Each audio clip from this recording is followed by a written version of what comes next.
Welcome to the Representative Council meeting 10, 2022, today on Thursday, 27th of October, 2022, and the time is 5:20. I'm opening the meeting, closing item 1, and moving to item 2, recording the members and deputy members of the council who are unavailable, disqualified, ineligible, resigned, and present.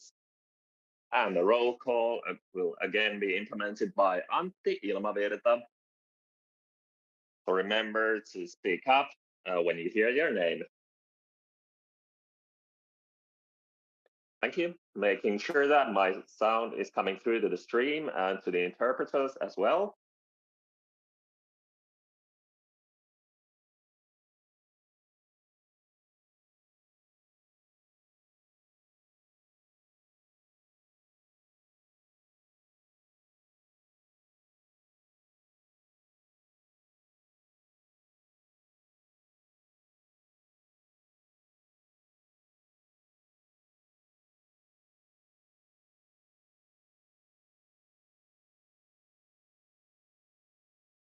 Anybody else? Nobody else? Kyltärirenkaat?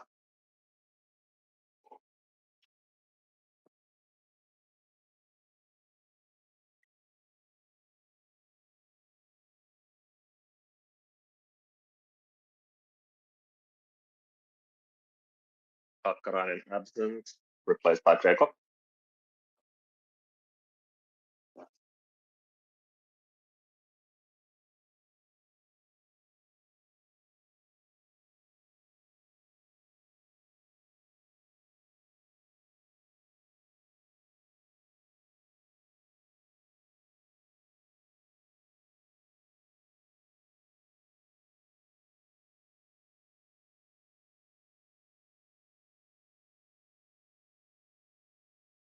Ollanketo absent.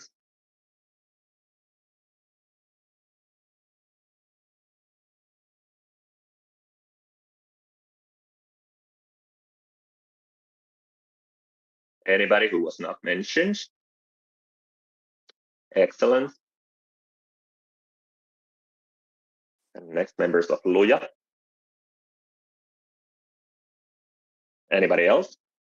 Nobody else? Then Luova.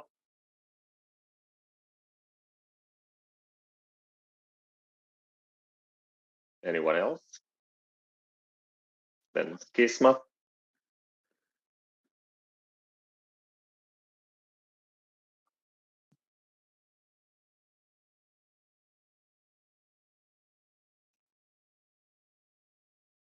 Anybody else?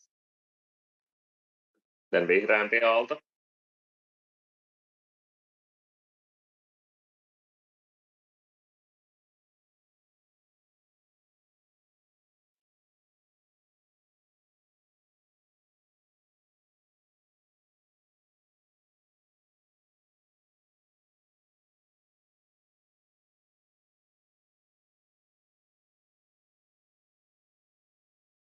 Anybody else?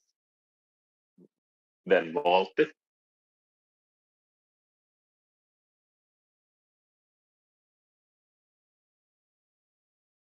Anyone else?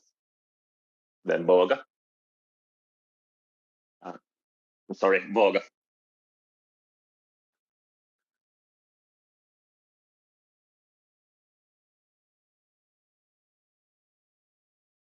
Anyone else?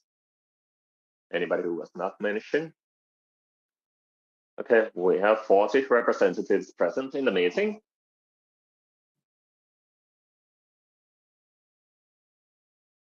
We have 40 representatives on the meeting. And the right to speak up is given to the interpreters of personnel and other staff.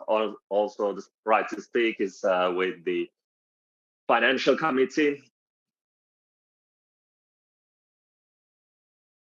Is there anybody else who would need the right for presence or the right to speak? So the interpreters today are not Timo Aaltonen and Ville Miettinen. So yes, Pentti Pimiä instead of Timo Aaltonen. Thank you. To my understanding, there's nobody else who needs the rights to speak in the meeting. No, so closing item 2 and moving to item 3, recording the lawfulness and quorum of the meeting. According to the regulation, the meeting has quorum when there are at least 25 representatives present, as well as the chair or the vice chair. It is also stated in the regulations that the invitations needs to be published in the notice board and the website at least 7 days prior to the meeting. The members need to be sent an invitation by email at least 7 days before the meeting. It can be sent both in Finnish, Swedish, and English. So we have at least 25 members, and the invitations have been delivered more than 7 days before the meeting to the notice board and the website and email. So the meeting is lawful and has quorum. So closing item 3, moving to item 4, election of 2 persons, approving the minutes and 2 vote counters. So the 2 persons approving the minutes and the vote counters and their vice members. So when we're doing this crossed, then 4 names is enough. Sekreterans, go ahead. And Arstila, available for scrutinizing the minutes.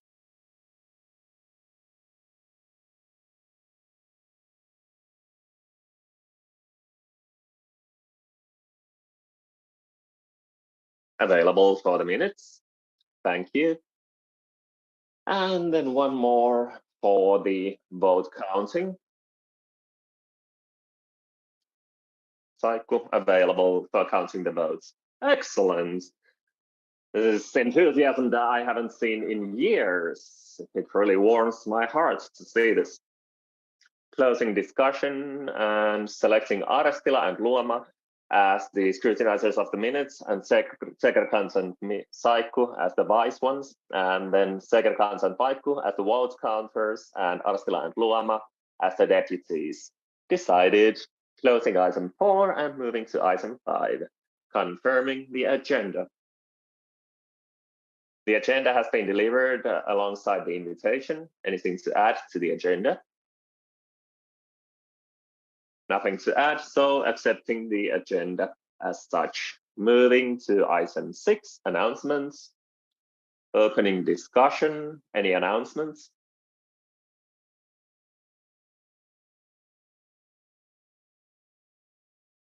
Saikku, and do you have the microphone?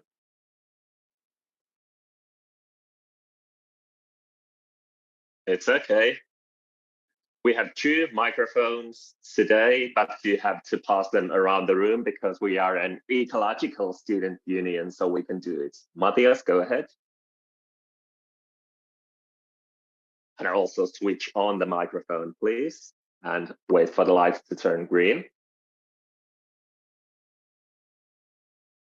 Saikku from Luoma, I would like to announce that for those who haven't been studying much, today a new period has started. Thank you. So you still have time to sign in for the courses if you missed this. Other requests for the floor? Any other announcements?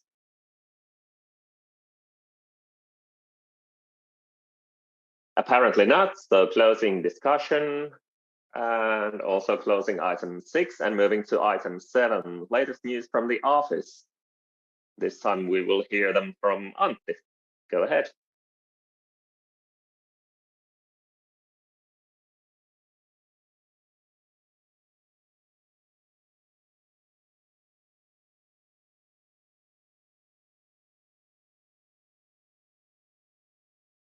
Looks right, doesn't it?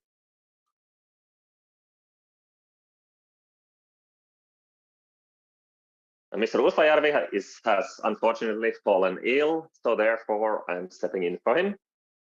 So news from the office. Again, we have done many things and the autumn events are underway. Aalto, Amazing Race, Paranormal Sits, and Teekkariperinne Viikot, and so on. They are closing in. 2 organizations have applied to the scope of AYYE, and also 1 subject organization application has been processed. Volunteer well-being survey results have been looked into, and volunteer recruitments are underway. But if you haven't noticed that these processes are already underway, don't worry.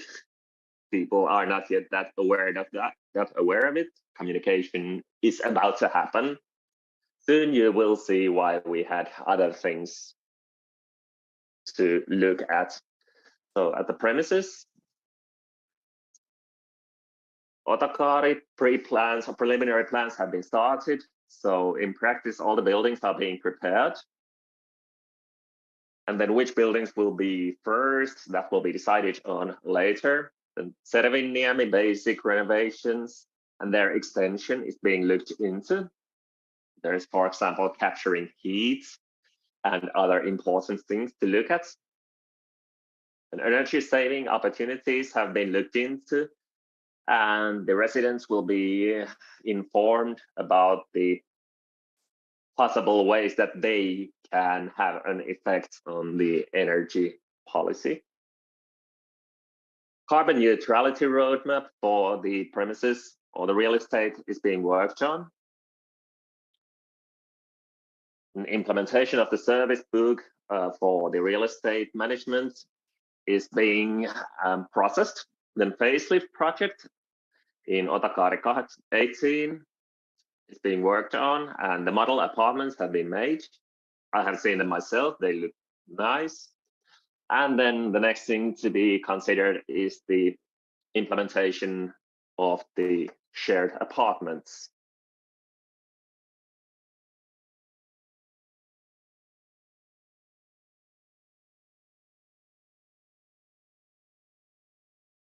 Klinikka Keskifront is arriving.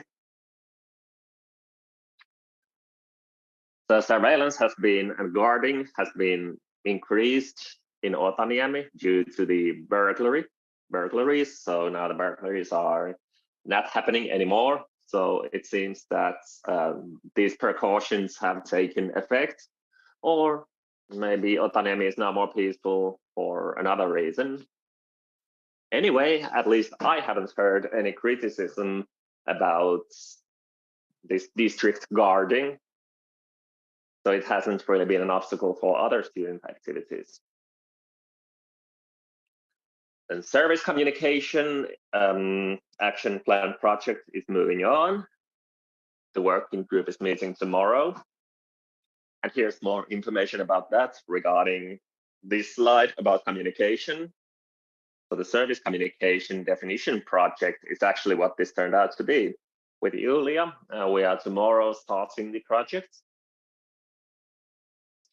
The service communications development is something that the students can also take part in through workshops.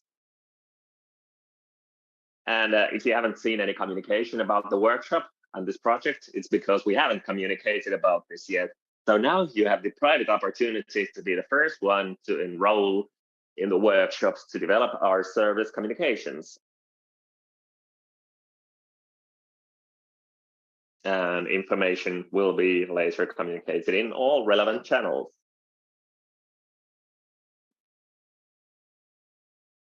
I think it was quite late on Friday when we found out that the HSL is preparing cuts on the student benefits or on their student reductions. And then on Tuesday, a comment was given about that, which got a lot of media attention, for example, in Yle and Helsingin Sanomat. And then these reductions on the original student benefits were cut down. So our activity has played an important role in this. Then the tuition-free education day has been acknowledged. Volunteer recruitment is being communicated more. And then design notebook project is already being worked on, and new projects are being planned. And if the representatives will make any selections today, then those selections will also be communicated already tomorrow. Then in advocacy,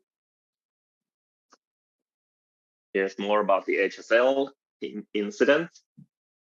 So AYYE prepared an urgent statement before the meeting, which fell through quite well in the media, and it led to HSL postponing their decisions.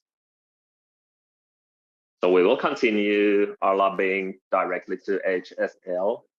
I think their motion was sent back to the preparation, so maybe we still want to adjust it to be more beneficial for students. The board has taken part in Sexmus seminar in Turku, and the board is now having a well-deserved holiday next week. For example, every second week after the Repco role, this is more than deserved. There are not many things now handled in the board because since our last newsletter, only little time has passed. So a new event is this stakeholder group, a stakeholder Christmas party in December. We were still thinking about who to invite. Then the board has discussed and made decisions regarding volunteer recruitments. Then the honorary committee, we were thinking about what could be processed in there. The student representatives have been proposed to the EEWG and doctoral education councils. And then also discussions were had about the rates of saunas. And the decision was made that we will continue monitoring the situation and then respond if the energy crisis will escalate. It's possible that we need to do something.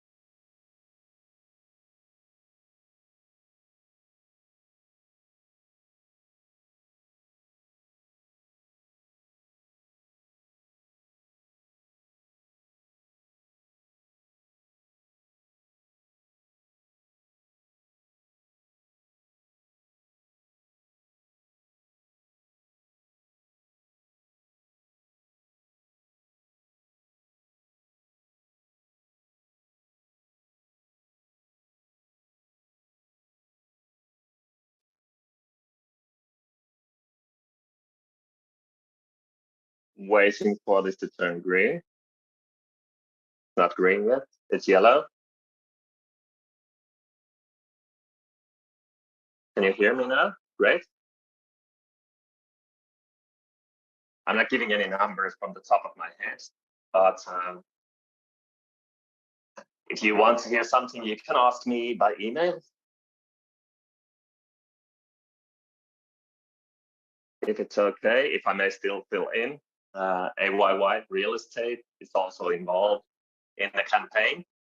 And the idea is that we will take measures that would probably also happen even if we weren't in a city. So let's see if in some like staircases, the heating is too high, or if we should be able to save energy. I think there's probably some low-hanging fruits. Apparently, Sainia wants to fill in.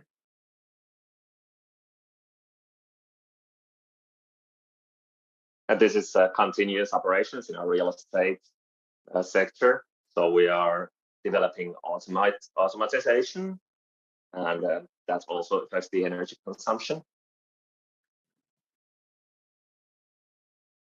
The fact is also that our buildings are quite old.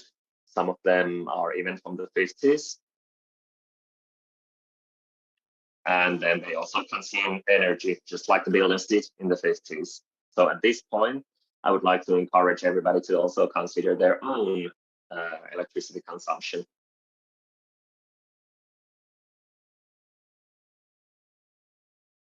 Okay, any other questions or comments? Or anything about the news?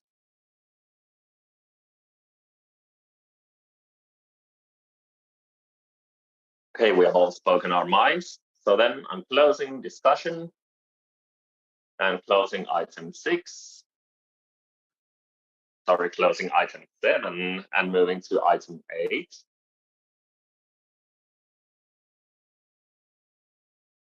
Well, let's first mark down that the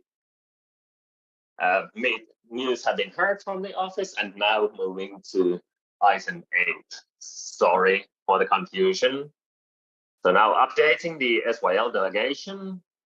And before we will hear from Votanen, I will read from the working regulations. According to section 9, the board and the financial committee or working groups or other committees and individual representatives have the right to get things on the agenda. And then also in the regulation, chapter 14, it's been said that the decision template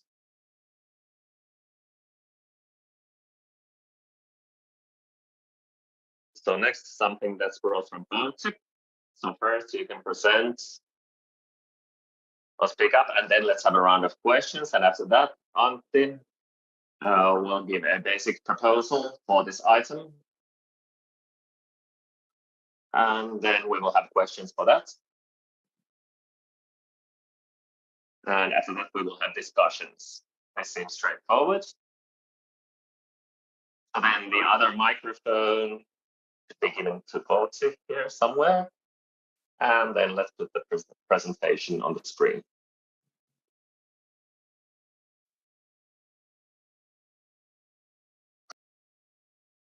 Thank you, Chairperson. It's a bit queer to present something that I don't know the template for. Hopefully, I would have been informed what the board has discussed on the matter, but I guess we'll hear that later. We're talking about the SIL delegation composition change here. So we'll discuss next on what we'll be doing, what has been decided and why. We have the options also, what has been decided, and then we can move on to the board's words on this matter. So in the original template, we didn't have the 2 greener Aalto delegates who applied late. The applications were filed in late, but before the topic was presented to the board or REPCO. And currently we have 2 members and 2 4 vice delegates, which doesn't make sense since delegates are usually from the same group. So I have a counter proposal where we'd have 3 + 3 slots. And here the background on what has happened. So in meeting 722, I was asked about the applications, and Antti replied in the stream, loosely translated, I can officially add that if there happen to be more interested people, and especially ones not going to the T150 party, it would be good. One of our delegates was such. We also discussed more during the break, talked about we can use the same form, discussed I was told to be fast, and we hadn't consulted Laura on the matter, who was in charge of the matter, and the information never actually reached Laura. Could have been affected maybe, or could not been affected, the fact that she was no longer employed by AYYE, even though she was heading the delegation at this time. Our applications were sent, and this very same evening and the next morning, the delegation discussed the issue on the 12th. Nemo Palkki, who was the delegation secretary, discussed the board's basic proposal. I proposed my change, which was supported. Aallon Kokoomus were absent, so they couldn't actually change. It's important to say that the Aallon Kokoomus would lose a slot to the Aalto coalition, but they were not present. It was stated that the delegation has no mandate to change the composition. Only the representative council, meaning us here, can do that. But we can, or the secretary, meaning the AYYE employee, may present it to the board, and that this was done, so that the board could bring this to the representative council so that the RepCo could decide on the matter. Next morning, the board had its meeting on a short notice. Apologies for the short notice. The board decided not to propose this to the RepCo. A quote from the previous meeting stream where Otto Sverre is stating that we do not have a mandate to change the delegation composition, only fill the missing slots. We were actually not asking the board to change the delegation. We were asked the board to propose for a change in the delegation to the RepCo. The board's proposals or the grounds actually goes past the original point. If the board would have proposed this to the RepCo, they could have in the same day send this to the RepCo through the emailing list, making it 2 weeks before, according to the regs. So we can follow the template. We could have actually followed the rules and regulations set by the delegation rules, but the board did not decide to do so. Though here I am proposing this because Otto said that if the representative council wants to do something, it needs to do it on its own. So how would this change things? The delegation would retain the same individuals. Nobody would be brought in. Nobody would be taken out. We have one vice delegate be promoted to a delegate, and one Aalto coalition delegate is demoted to vice delegate. Here is the original, which have been approved by us in meeting 7, or actually meeting 8. This was the one that is being changed now. And here we have the changing template, sorry. Here is the grounds on why this change would be appropriate. The board's template had Aalto coalition had 3 slots when based on the slots they should actually have only 1. Greener Aalto was in its own, but we actually have the Jämerä-ratas losing most, but we didn't have any people interested. So I'm proposing that 1 slot would be moved to Greener Aalto. So here is the change, so that Otto changes place and we will fill into and Rosa our delegates into the slots. Otto has said that they will stay in the delegation until the end to retain votes, even though Otto is taking place or part in the Tekarus 150. So this is with it the least possible changes. This is the easiest option. In my proposal, we'll have Kuraniemi would be changed to vice or deputy, and then we'll fulfill the delegation slots. So thus we have the required spots. I'll let you look at this for a while to let it begin. On the process, the Israel delegation regulation is the instructions, which states that the Representative Council may either approve the board's basic proposal regarding the composition of the delegation, or they may return it to preparation.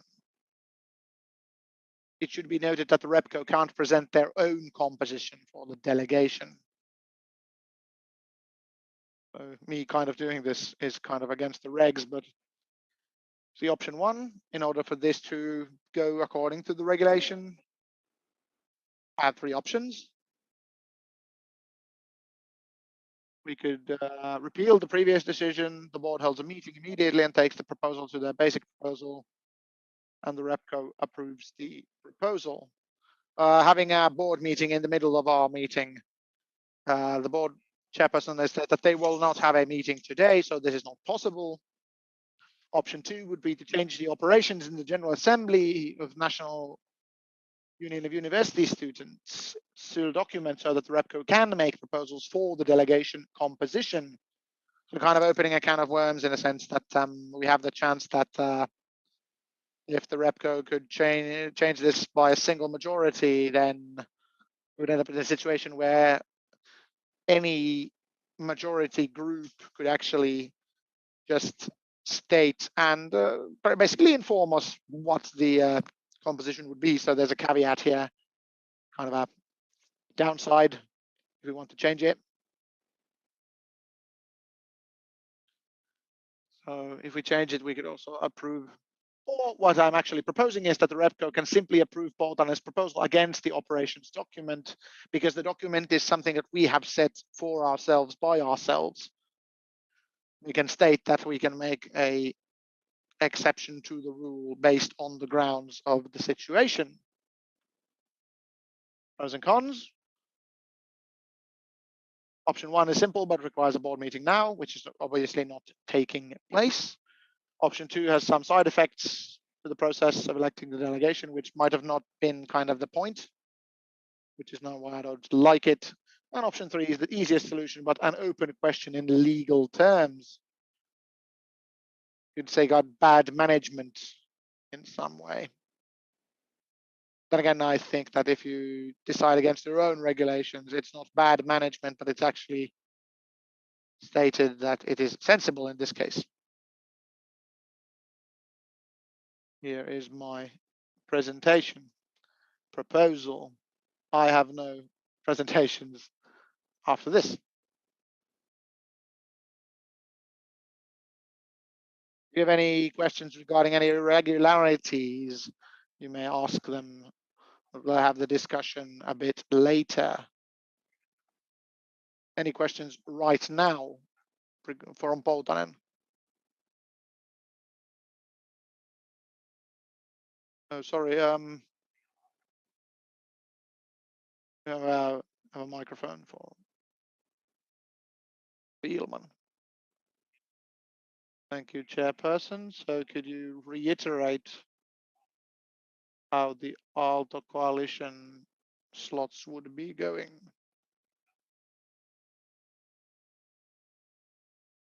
So 2 + 2 for Aalto coalition.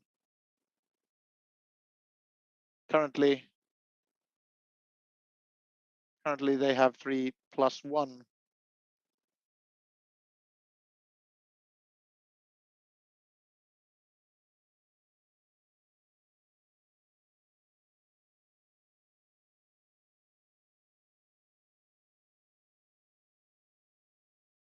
Puraniemi next.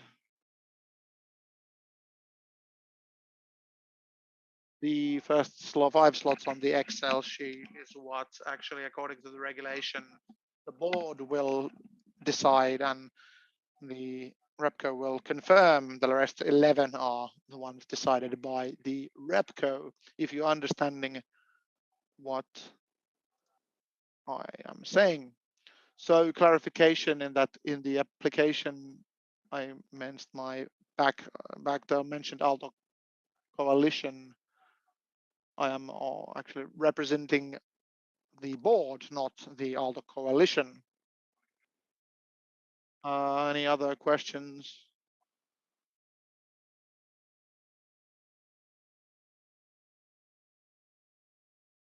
I can answer that the applicant has stated that they represent. I actually chose from the application what they have chosen to stay to represent. I know that Uli Ripat is part of our group, and he's in parentheses because he has not presented to represent Greener Aalto, but the others are.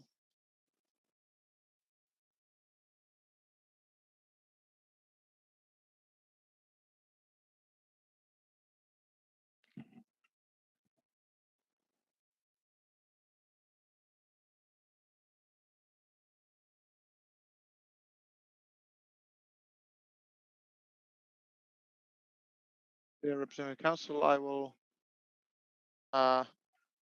talk on the voice of the board, since the chairperson is sick. The board has looked at the issue twice in its meeting 28, decided to present the RepCo that it'll have the individuals concerned in the appendix that has been accepted by the representative council. In that meeting, we stated what Poltomäki is referring to, that the empty slots might be fulfilled by the board. We have 2 empty slots, and we heard that 2 representatives would be incoming, so it looked like a good fit.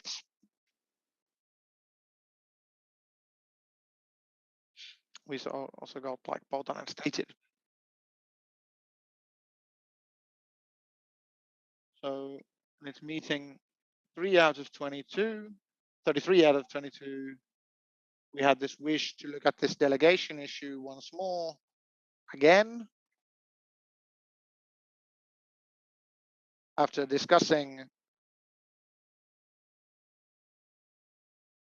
we decided as a board to fulfill this delegation with these 2 slots, because on the grounds that the,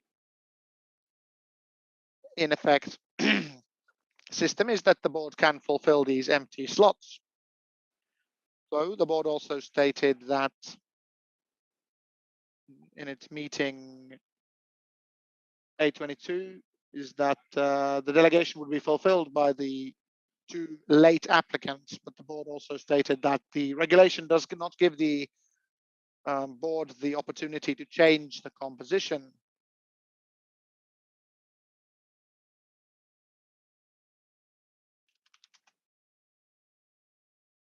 And today, it's meeting 34. We looked at this issue, and the board has the right to make a template suggestion.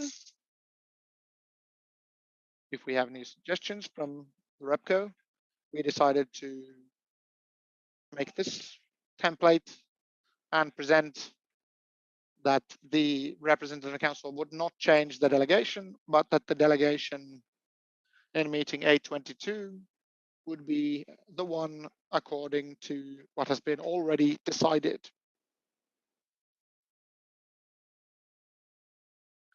The board decided also, or stated, that the Poltonen's proposal for change clashes with the regulation,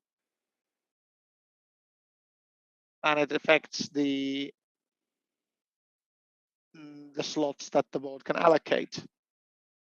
And it will also change the balance of power presented in meeting 8 out of 22. Also found it kind of problematic that this proposal for change would actually be, it affects the 5+5 spots we have. It would de facto also change the 822 balances of power. And it was unanimously decided. We propose that no changes will be made.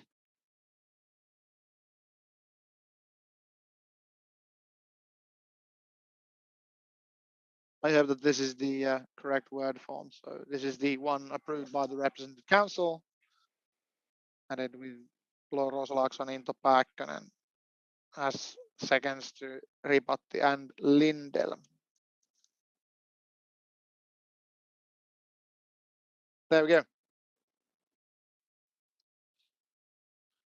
Before I'll start to hand out any floor requests, I'll state 2 things. One,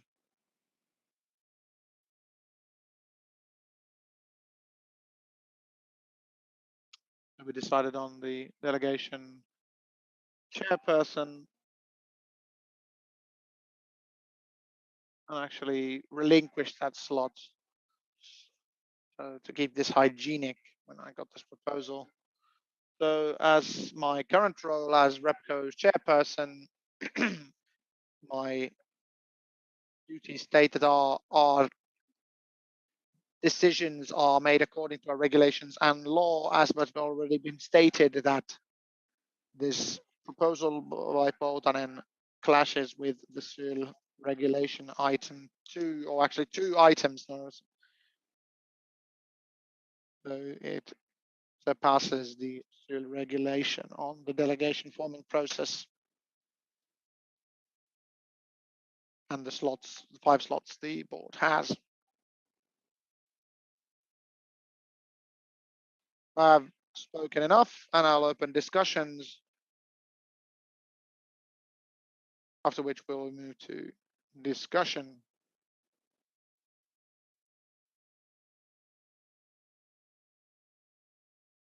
Hold on, I have a question. Yes, no questions, so please.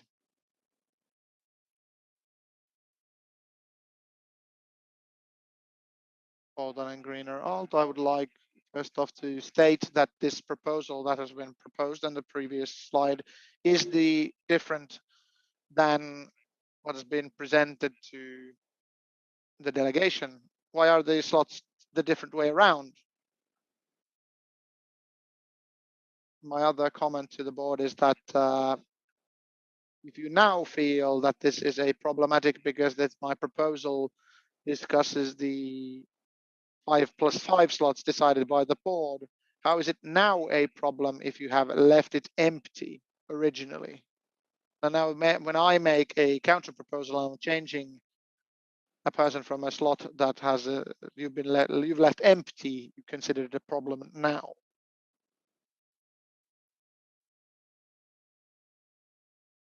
I can state that in the second meeting of the delegation, the proposal by Aalto and Teemu was so that we'll fulfill the slots as decided in the first meeting, and that one change was proposed because that we would have the quorum present until the end of the meeting.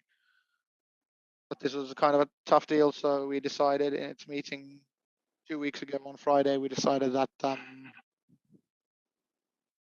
better that we make no changes, that we go with the unanimous decision that has been already made. And this is that. So here is the directly 8 out of 22 decision, which has only been added to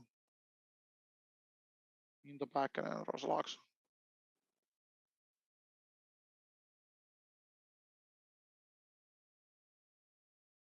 I checked the documents that here they have been stated correctly, so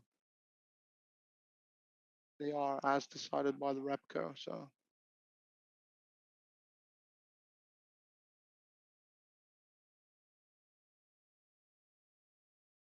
can I please put the previous slide? Thank you. The board is stating that the proposal for change will change the balance of power, and the board sees this as problematic. And my whole template is that it would be better representative of the balance of power. I disagree that this is problematic. I think the problem is that we are deciding, the only problem is that we decide against the regulation. The other grounds, I feel that we are just trying to make up excuses to be against the proposal for change. I understand that I am proposing that we are changing against the regulation, and it is a bit weird, but the other grounds kind of surpass the subject at hand. And the proposal made by the board now, the one being the one that was presented to the delegation, was a lot better than what the board is proposing to the REPCO, so that it actually states or retains all the slots. We're kind of being presented with an option where we lose votes when the Teekkariperinne Juhla starts. Thank you, Siren. Next, do we have the nearest microphone?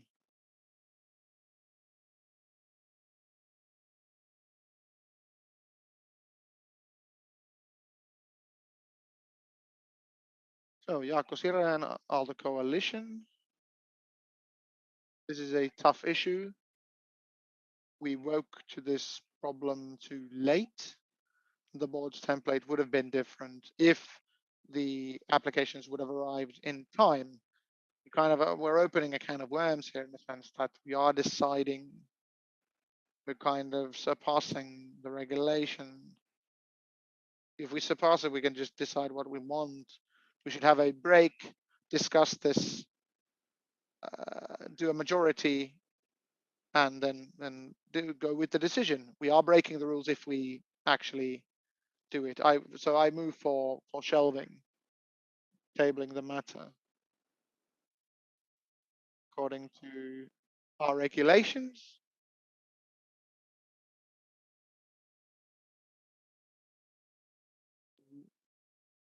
Could you please be quiet, people? An issue must be shelved until the next meeting if 5 members demand for this tabling. The tabling must be decided immediately before moving on with the issue. Before this decision, you may propose this as being urgent. We'll have the urgency vote first, and if it's urgent, it can't be shelved, so tabled. Siren has proposed for tabling. We need 4 more names to enact this.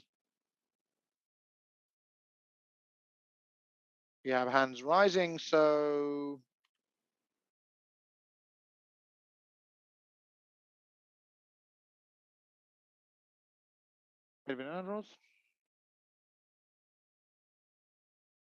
Aalto Pulkkinen and 1 name the interpreter missed, and we have 4 names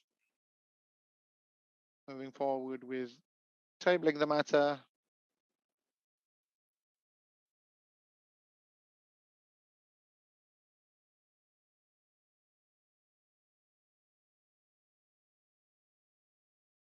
We don't have a 5th, so we may move on with the proposal.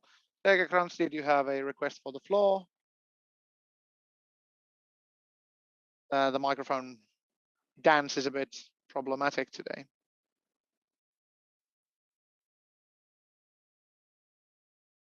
Lagerkrantz from Borga. First off, I'd like to state that the operational manager or the board or somebody else would be stating that maybe this delegation regulation should be updated to avoid these kinds of cases in the future. Can't state that this is not a actual critical issue. Breaking the regulation for this seems just wasteful. It might be good if a critical issue would arise, but in a case like this, from a person who has been in the civil delegation, is kind of a non-issue.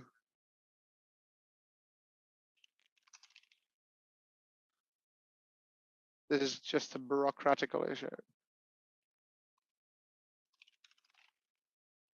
Ureniemi followed by Poutanen.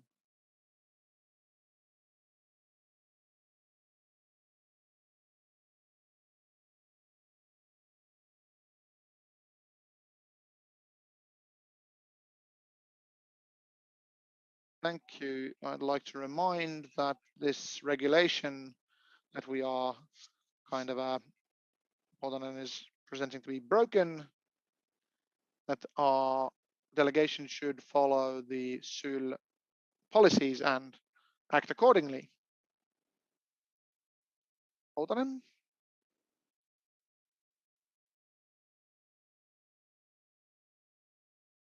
To answer Chris, or I could say that I see that there's nothing wrong with the regulation. The regulation is fine. My critique has to do with the board, who has surpassed the delegation's wishes on updating the delegation and has not brought this forth to the repco, but actually forced me to use a lot of fucking time for this, excuse my French, to get this up on the board. It's easy for the board to bring this forth to the repco. We could just vote on this and it would be done, which is I don't want to update the regulation.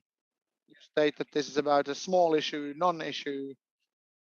Looking how much time we are spending on this, I agree. But then again, last year I was in the SUL delegation as a stand-in and I didn't have the option to use my voting power not once. I was somebody stand-in. Then it's one vote. It might be significant. It might be not. if in this original proposal we are looking at who stand-ins are, they might not even be able to use their voting. Might not. I wish that this would have been easier. Olari.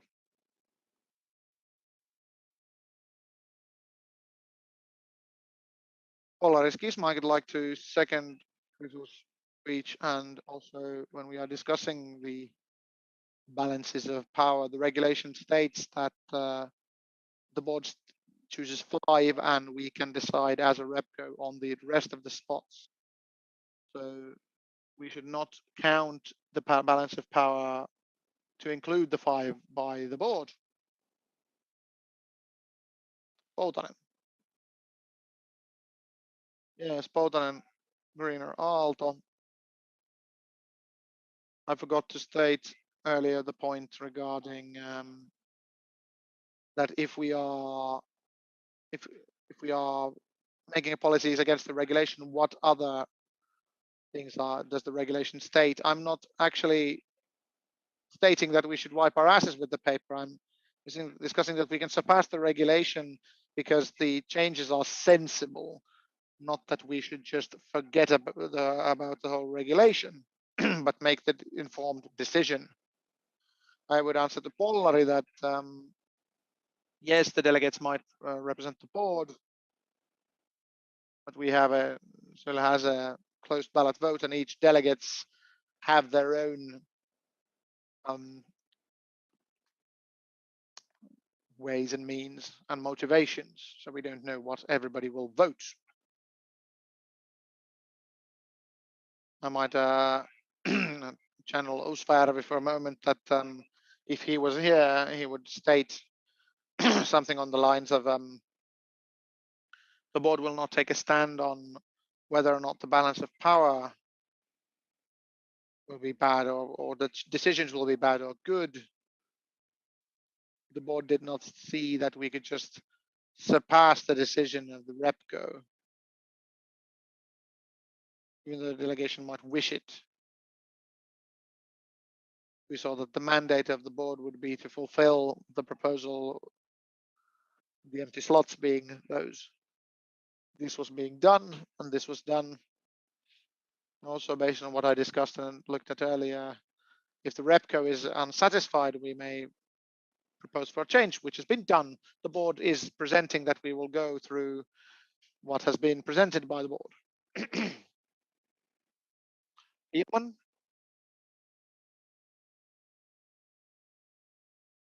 We need a soft microphones like being tossed.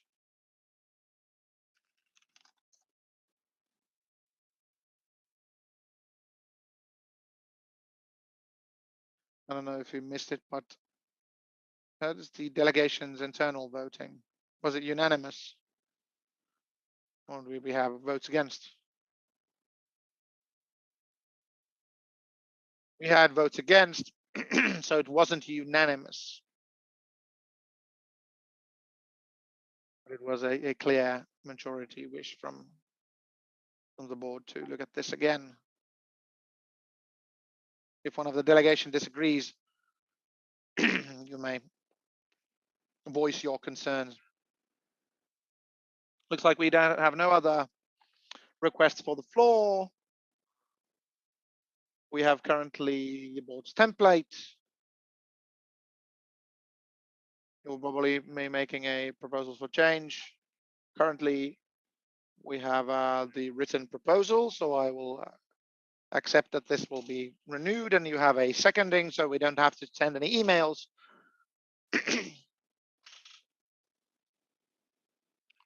I want to retain my proposal. I will read it aloud in Finnish, is the assumption of the interpreter. I will try to keep up.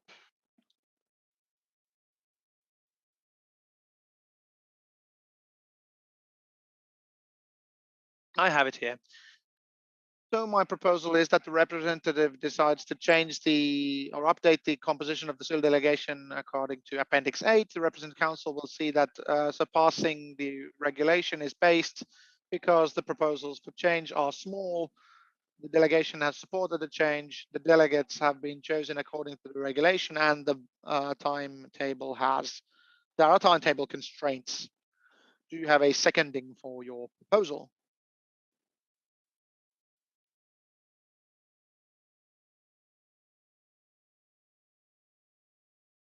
Marcela Greener Aalto, I second this proposal.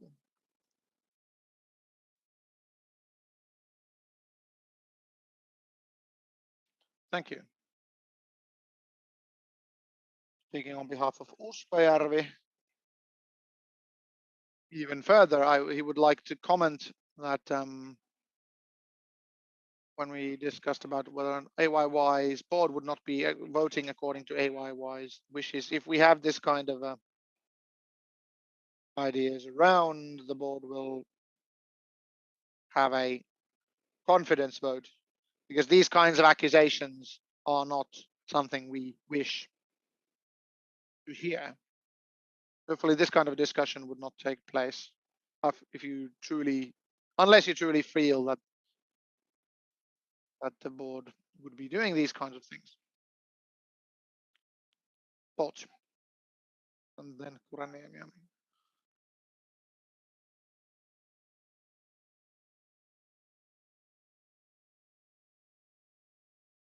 Greetings to Uusipajärvi. This was not about a vote of confidence.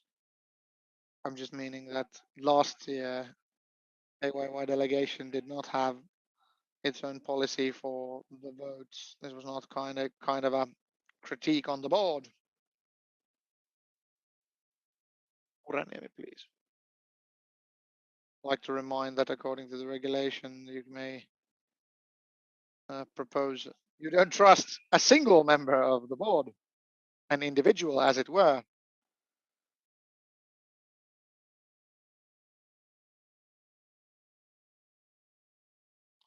All right.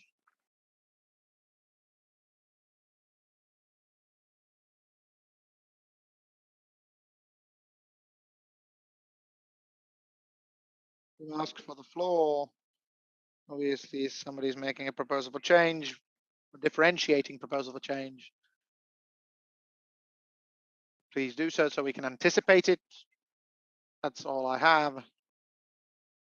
And a request for the floor in the back row.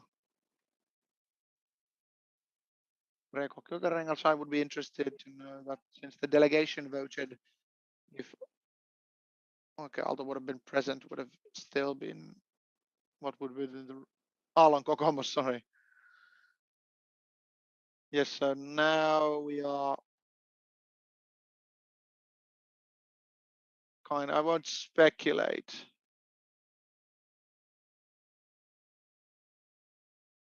Are still a greener Aalto, so I'd like to talk about why I'm seconding this. I feel that in this situation where the board has had the opportunity to make the decision that the delegation has wished to do, to follow their will, but they have not done this. So I feel it's very right that us representative council members will make the change when the board has not taken this opportunity it has been presented with. Thank you.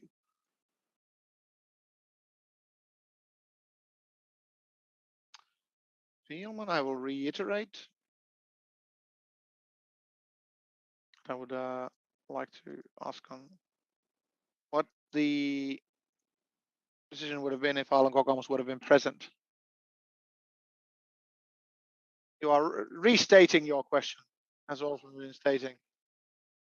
I don't have an exact vote result, and I don't know how many individuals, whether or not coalition were there or were not, so I won't guess.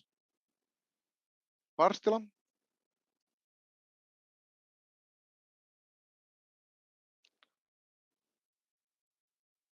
Marstila Greener Aalto, I would like to put out a point of view that if you are not in the vote, you're not in the vote, so you shouldn't speculate on what could have been, should have been, if somebody could have been there. If you weren't there, you weren't there. That's how democracy works. Thank you. Grekov in the back row, maybe. We don't have replies. Grekov, Fielman, and then Siren.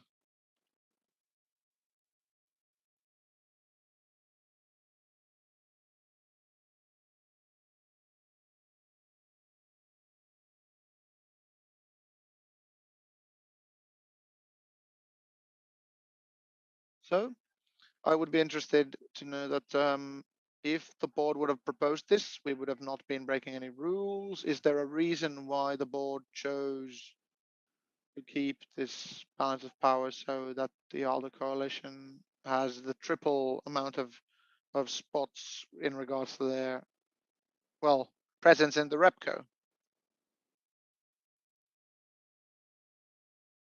Boards to answer to this, followed by Fielman. The board does not feel that we don't have the mandate to surpass the board's or the REPCO's decision. That's in the regulations. Fielman, did the Aalto coalition know that this delegation meeting would vote on this or not?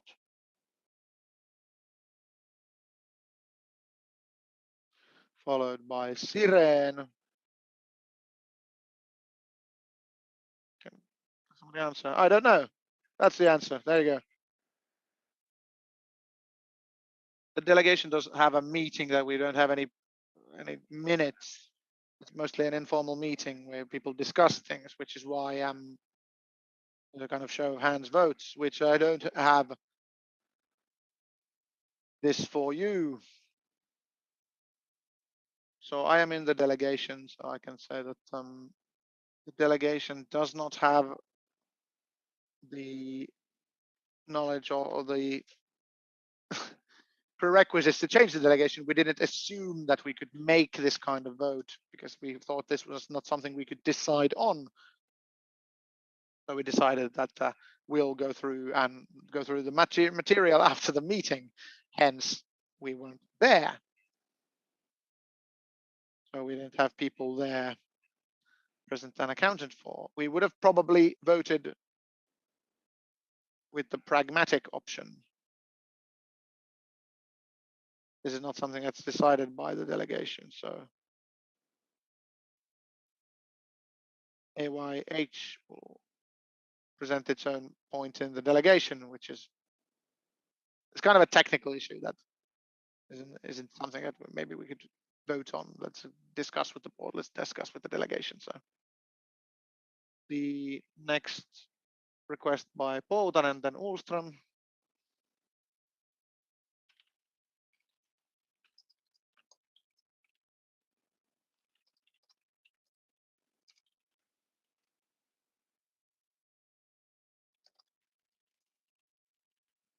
Poutan and Greener Aalto. The board's kind of hiding behind the fact that we don't have a mandate. We don't have a mandate. We can't surpass the REPCO's decisions. I feel that if the board would have decided to change the composition, then the board would be surpassing the mandate. But the board was actually asked to present this to the representative council, asked the representative council that do they want to change it. The board decided not to do this, which makes my life a misery at this point. So Ullström from Voga, could we have kind of a note, well, kind of a direction giving vote? Can we vote on maybe should we discuss this or could we maybe move on with the issue? This seems quite clear. Well, not just vote on voting, we'll not be doing that. But if you feel that we are not discussing anything, we need to decide. We don't need to sit here. And we have a request for the floor. I vote for the shelving. That means that we have Siren, Anroth, Karen, Polkkinen, and Fielman. We have 5. Assuming that they still vote for shelving or tabling, do you still do so? Everybody is for it. So no requests will be given. Hence, if you have something on the minutes, hope it's a protocol request. I will propose for an urgency then.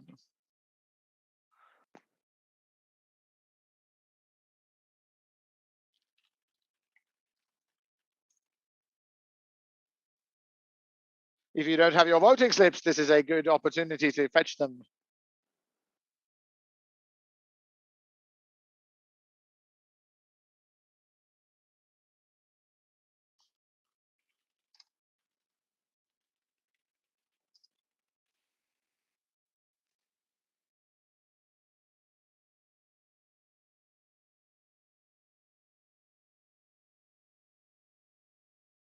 Vote counters. So Chris and Cycle, please come forth with your voting slips.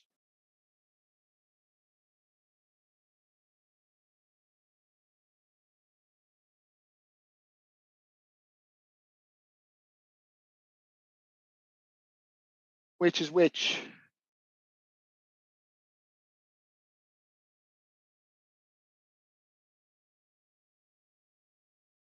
We have a shelving. An urgency. Just pick a color.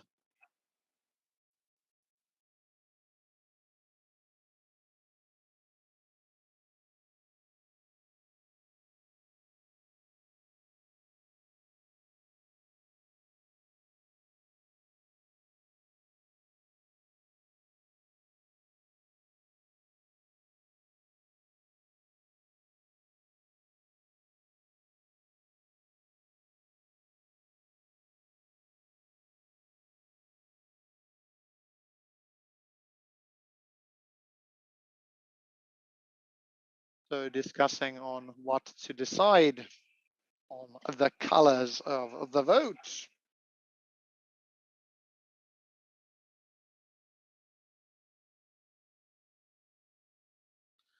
Silence in the hall, please.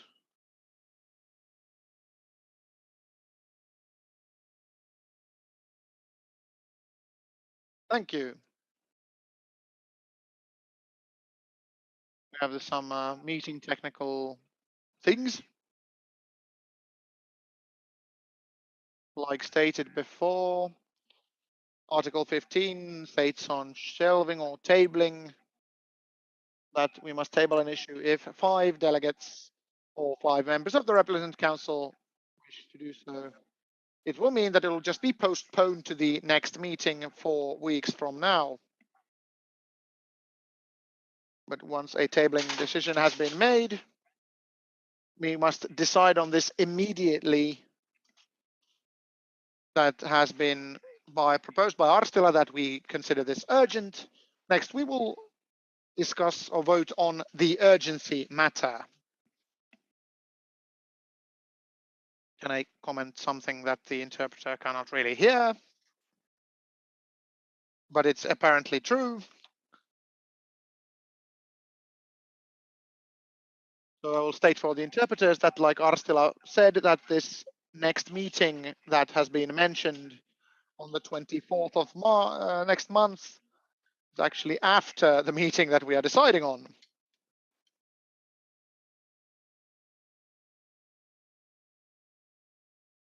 So next up, we will be deciding on the urgency.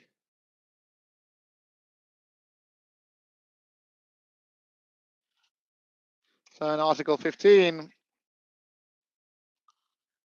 states that we can state something as urgent with a 5/6 majority, meaning it can't be tabled.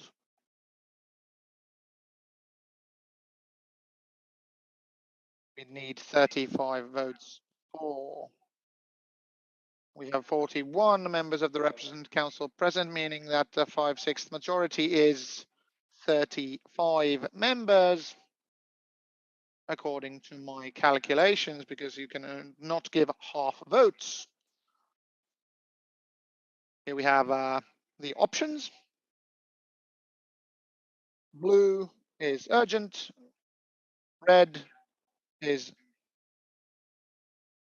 non-urgent, stating that, like I just read, that an item on the docket can be deemed urgent with a 5/6 majority. Doesn't matter if we have empties or no's, but the blue placards is the important. If we have 35 blue votes, the issue will be declared urgent. If we don't have 35, we will table this and continue this after the whole delegation thing has taken place. Does anybody have any questions on the matter?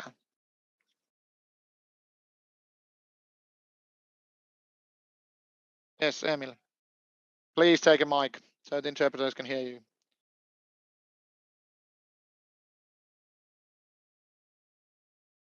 Walter would like to state that everybody is clear. Can you tell that what's taking place? If this is being tabled, then we kind of, this is a discussion about an issue that's already happened, then what will take place. So if this urgency vote will not reach 35 votes,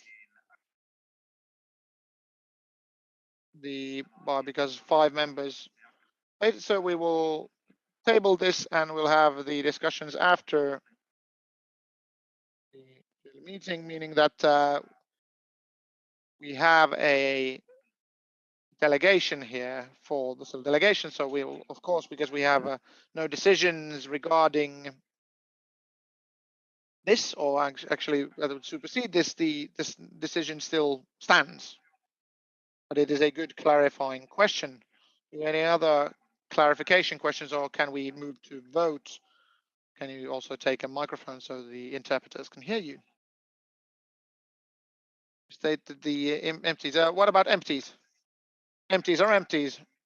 Then they do not carry any weight here because we need 35 from the given votes. 5/6 need to be fulfilled, empty or otherwise. The question is about 35 blue slips. We have a question regarding the proceedings. Yes, please.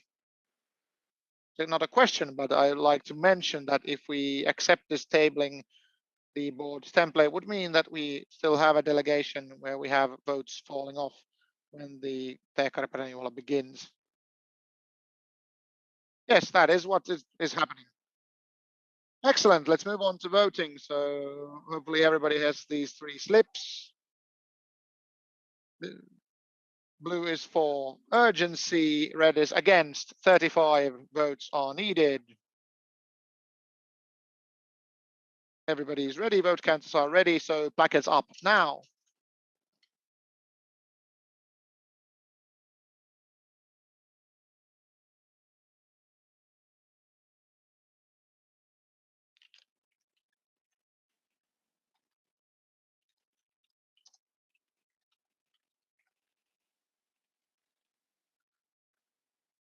Can you state the numbers?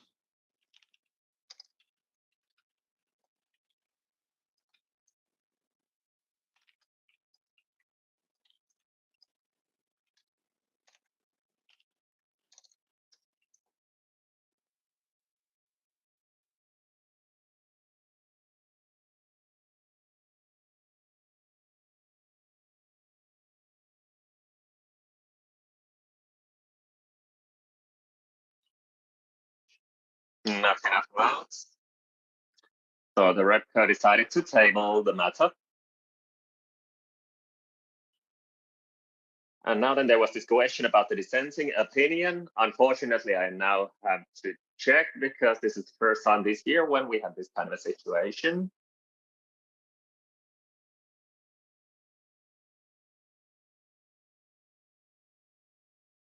Tabling the matter isn't really according to the regulations. The person speaking does not speak to the microphone, so the interpreter does not hear well.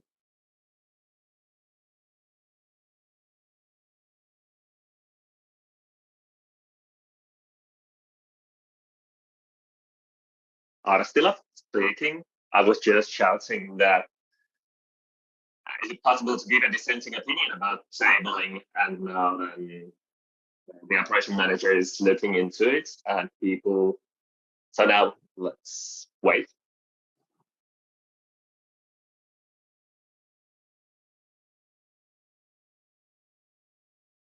According to the regulations,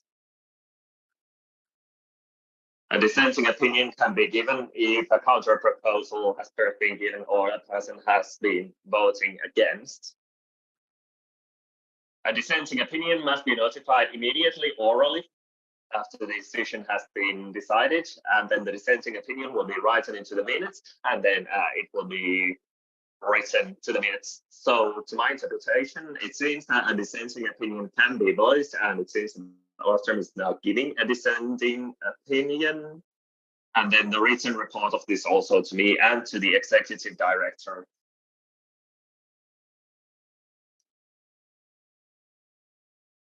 To my understanding, Polkanen is also leaving a dissenting opinion.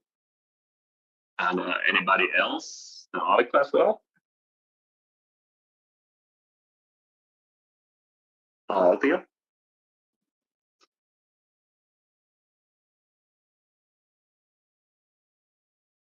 So.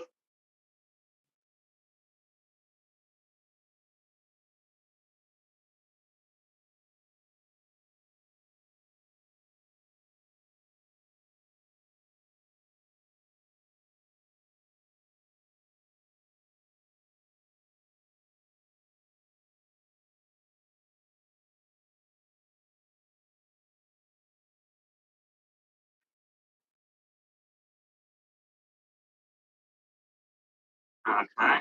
I would still like to remind everybody about the dissenting opinion. Just like it was already said, it needs to be given straight away, and I advise to leave them by email to me at ayy.fy email addresses.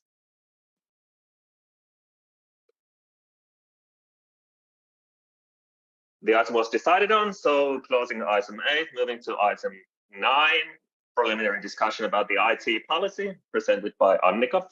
Go ahead.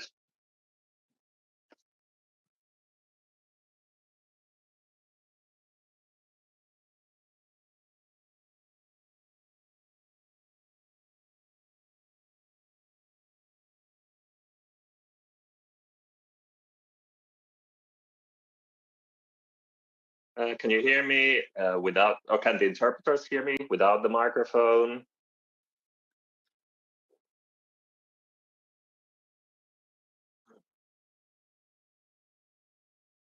I'm just trying. Can you hear me if I don't use the microphone?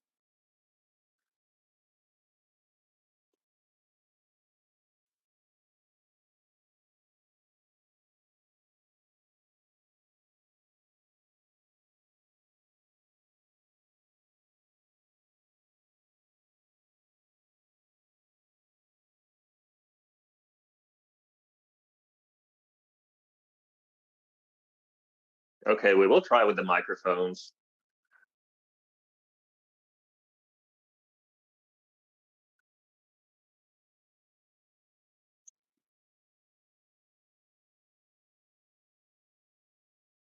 Good evening.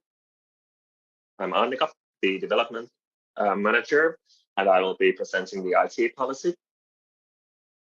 On Monday, I got feedback on a terribly long presentation. It took me an hour to give my presentation back then. So then I decided that I'm not going to go through the entire material, but rather I will be focusing mainly on the value decisions regarding the IT policy. I was also said that this presentation doesn't really express what sort of opinions we are looking for from the REPCO, and also that there are items on the material that are not really relevant for the REPCO. But what do we need IT policy for?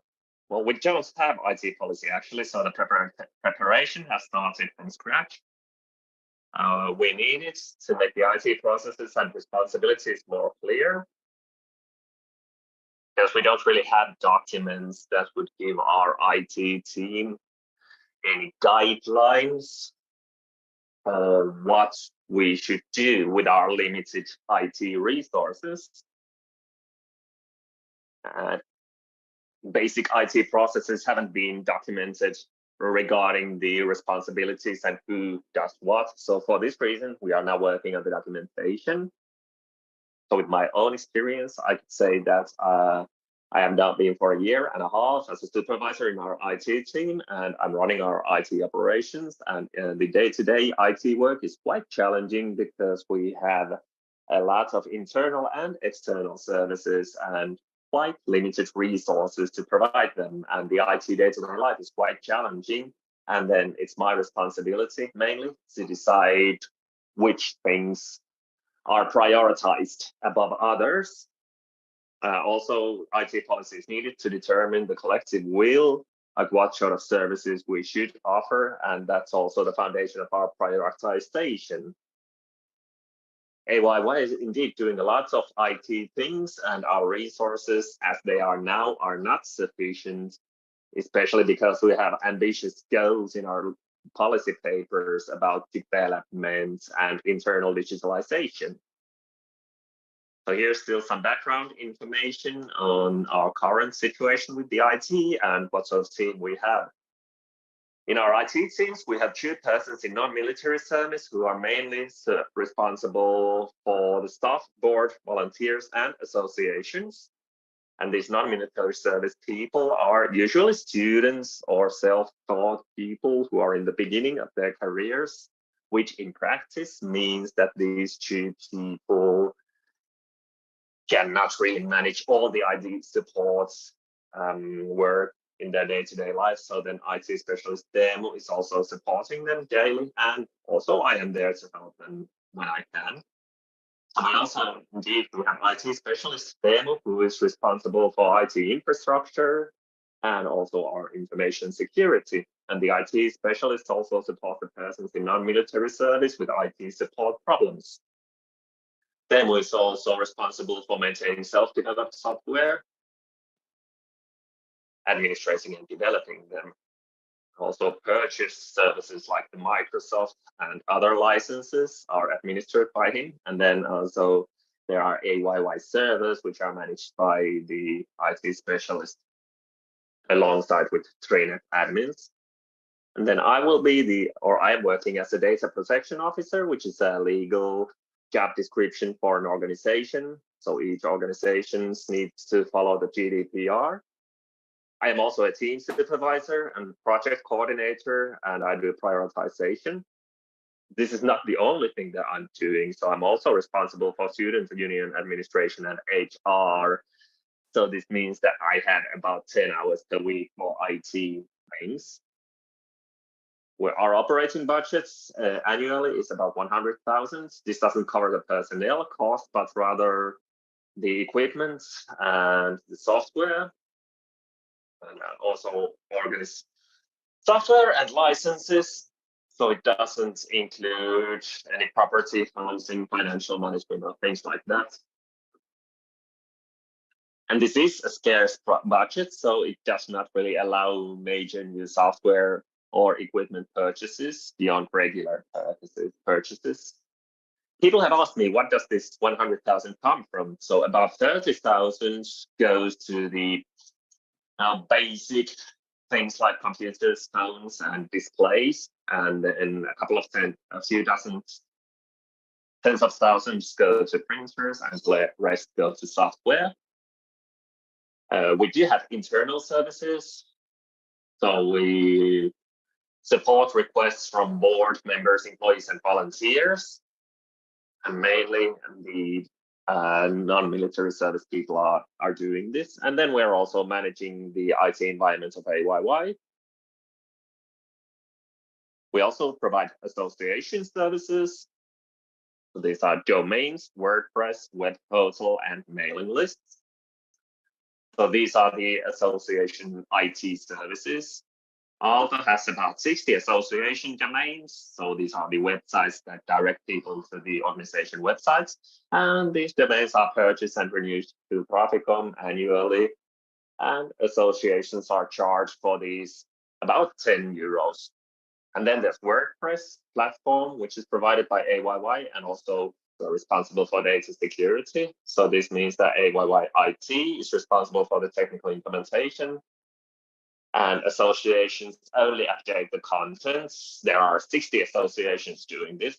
Then we also administer the web hotel. So in an ODAX server, we have these websites by the associations, about 63 of them. And then we have these mailing lists with the open source code in Mailman 3.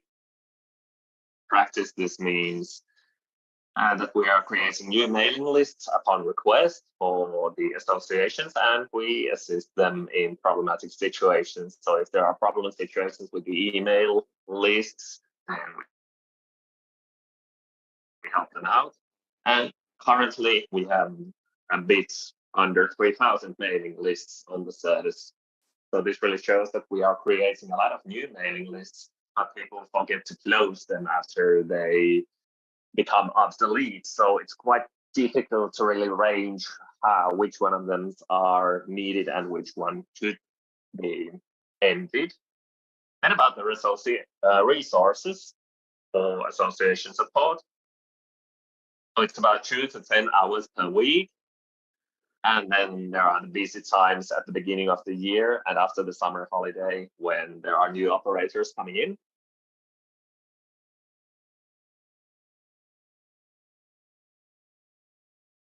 Because the non-military people cannot do everything, so then this also is adding to the workload of the IT specialist and myself as well.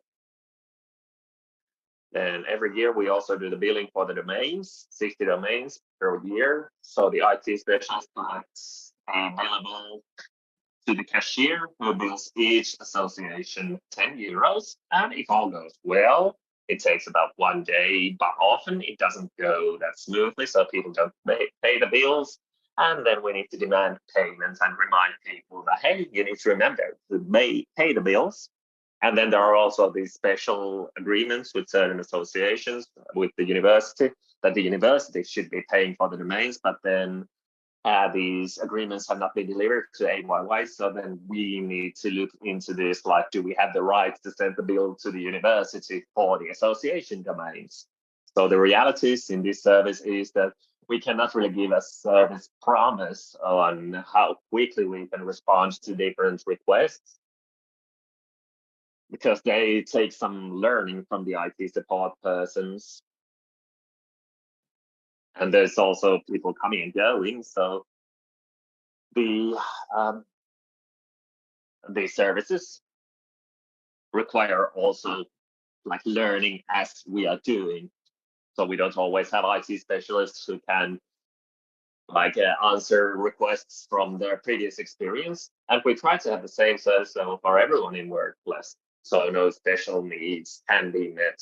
So if some associations wants to have a WordPress look that isn't in use with others, we cannot provide them that. So everybody gets the same package.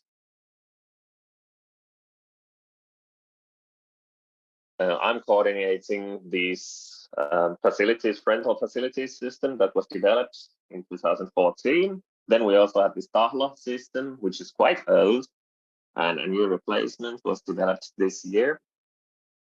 That is coded also by us. And this Tahlo system is also administered for other student unions.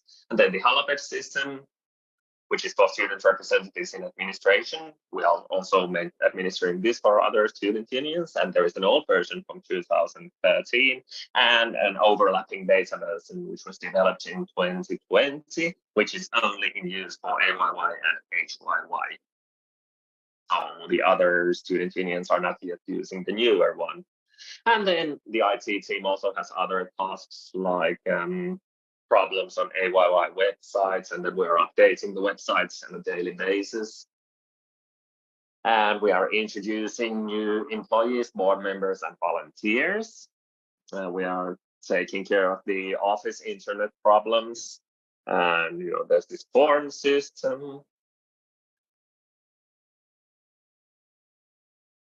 We're also responsible for the Microsoft software, and we are training people to use them. And that's generally supporting development projects. So when other team members want to take in new applications or systems, the IT is stepping in for consultation on how to do it best and how the new applications are linked to our new current IT infrastructure. So what are the challenges in the current situations? Our IT support isn't that organized. It's mainly in the responsibility of these people doing the non-military service, and we don't have an IT plan document. So the computers are only renewed when they break down, so there is no plan for renewal. So then also the maintenance interrupts our workflow at the office, and personnel has said that they need more support in taking applications and hardware into use. They need more support than we can give them. Then prioritizing of the daily life is difficult, like what is more important than something else. When we have bugs in our or glitches in our own system, and then we also need to assist the board members, so then we need to consider like what needs to wait. And then there's the turnover of the IT teams, because we have 2 people doing the non-military service. So every 6 months we are recruiting a new person. The non-military service is taking 11 months or less if they have been to the military. So that means slower development and disappearing know-how when documentation of the learning curve isn't really that popular. Then ETI resources are mainly going for putting out fires. And we have quite limited resources for service development, which is still said to be an objective in our strategy papers. Then also the acquisition process and the decision-making processes are quite uncertain, so the IT policy should make them also more straightforward. And also about why we have our self-made systems. We have had a strong culture of doing our DIY because we have quite unique needs and we are a unique community. So we have developed our own system because ready-made solutions have not been available. For example, our facilities system, because no system can serve our needs regarding the facilities. But we haven't been really observing our own processes. Maybe like the advanced reservations of facilities could be done in Excel, and then a transfer of file could put them to a system instead of doing this manually, which is now done by our service team. This year, we have coded a new system for the operation grants applications, and the scoring system is quite complicated. So maybe we should also reconsider if we should have a more simple scoring system so that we wouldn't need to have this complicated thing that we have coded. One reason also why people have thought that we should have this DIY is because it would be quicker and we can do it like what we need, and it's easier to adjust them. So when we are doing things in-house, it's more lenient. But the daily reality is that the work is quite slow and cumbersome, and there's only one administrator, which means that the queue is getting longer and longer. And there are many teams and operators competing for the same resources, and then we always need to prioritize people above others. About risks and realities, our own systems are running the critical functions, and we really do have only one person who's able to administer them. So there's a huge risk if our IT specialist has to take a longer sick leave or resigns with a month's notice. If we have a situation that our operating grants are just being applied, then we would be quite lost with them. Then there's staff turnover in the IT team. So customization and becoming familiar is quite challenging to get the hang of what has happened and why we are doing what we do.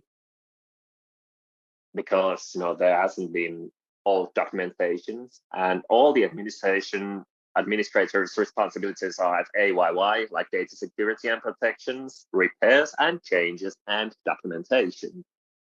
And the idea is also that self-made systems have a lot of social security numbers and personal information, so they should be tested for data security.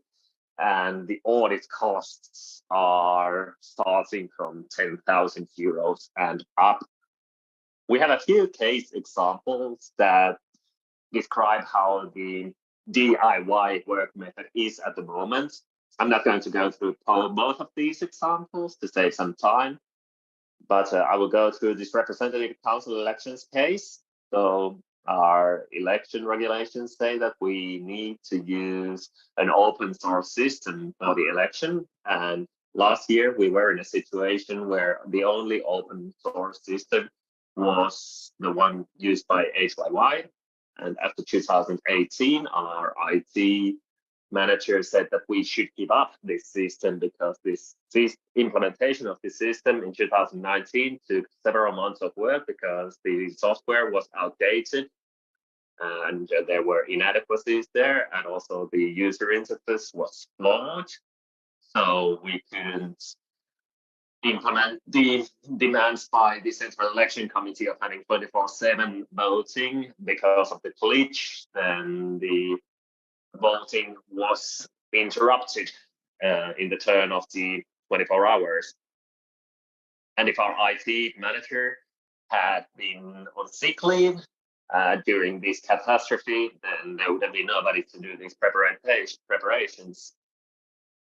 And it so happens that our IT manager resigned, so we had nobody who could operate the AYYE system, which then meant that I brought the election system to the RepCo for conversation, so that if there could be alleviations, so that we could buy a service which wasn't based on an open source code.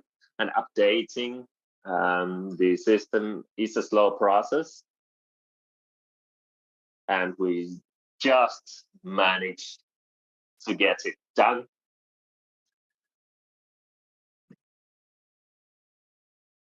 And the worst case scenario would have been that we would have, in the end, had to have a paper ballots, and then we would have still needed to hire people to take care of the paper ballots and to find an open source system. In 2021, we also got an offer about the open source code system, but we didn't accept it because the offer didn't really include more detailed information on resourcing and administration during the elections.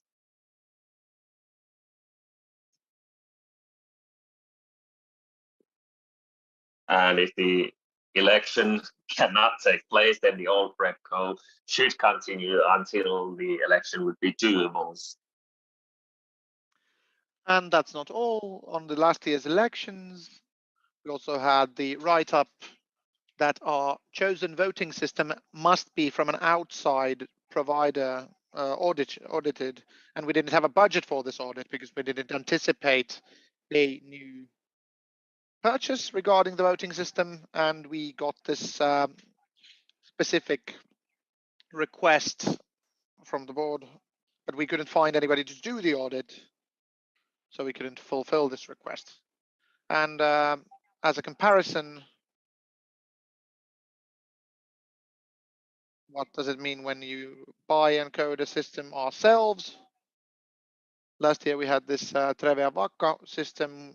Costs incurred were about 3,000, required from AYYE that we submitted a timetable and a list of individuals. They did all the preparations. They handled the Haka logins, and they took care that all systems were go, everybody could vote. Then also they did the troubleshooting.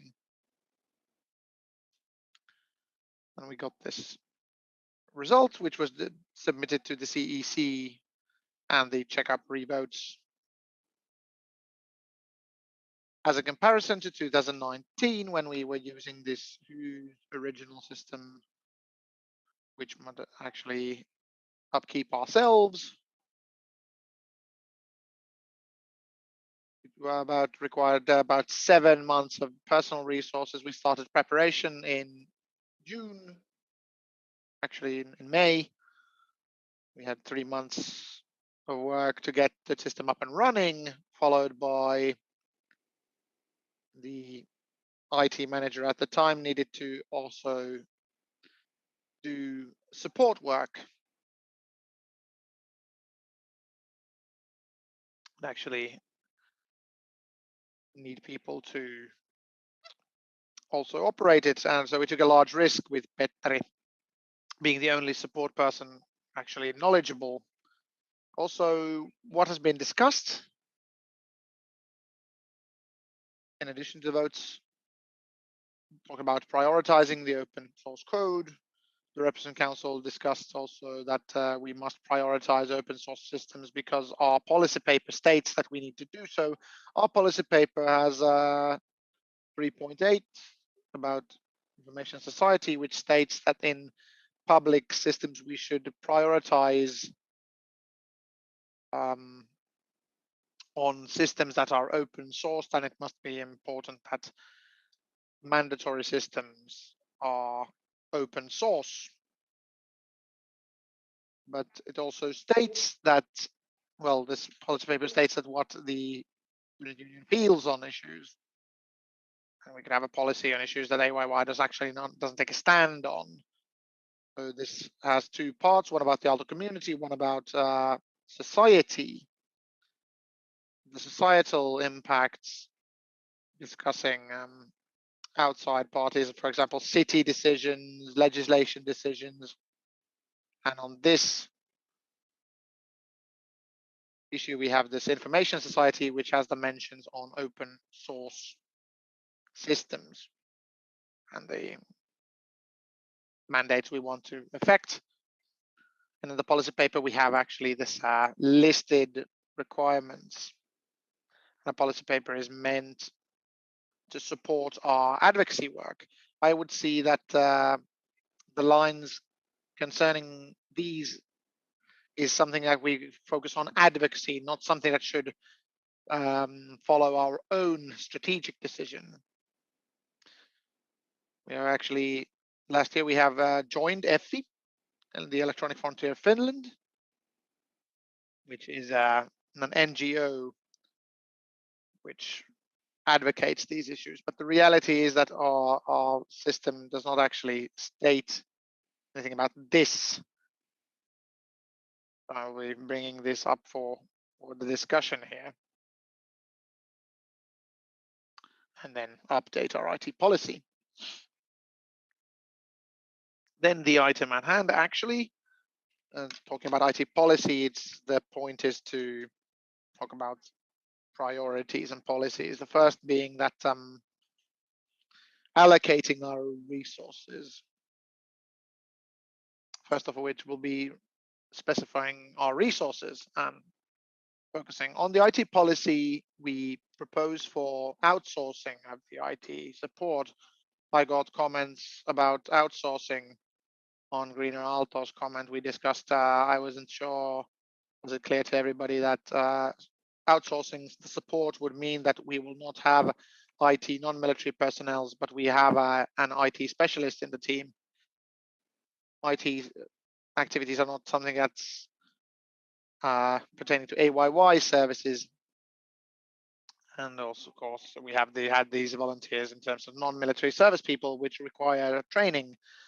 And since they are a changing resource, since non-military service is only 12 months, we don't have any stats on non-military service, but only one I could find was a 2020 March. We had 950 individuals doing this, which means that we have about 1,000 each year. It's kind of a hit or miss situation if we can have an actual non-military service person who wants to do stuff for AYY regarding IT support.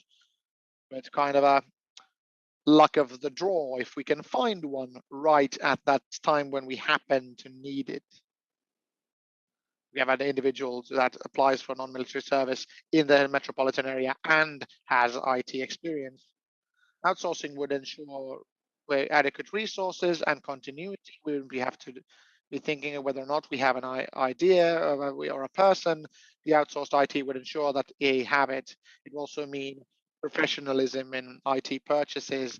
And of course, we need to define the principles for IT purchases. Helps also licensing, because the outsourced IT would actually free a lot of resources from me in my work and also all the non-military related work, but also frees up time from the IT specialists that they don't actually have to have support work each and every week. So in the future, we would have outsourced IT support and we will have an IT specialist at AYY.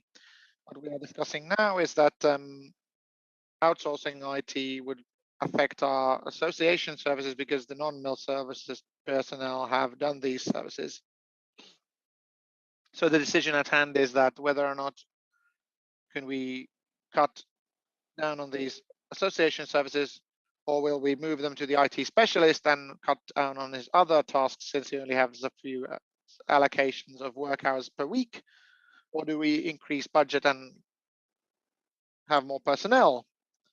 We do not market our IT services. We have one web pages. We have one part on the web pages which states our IT services.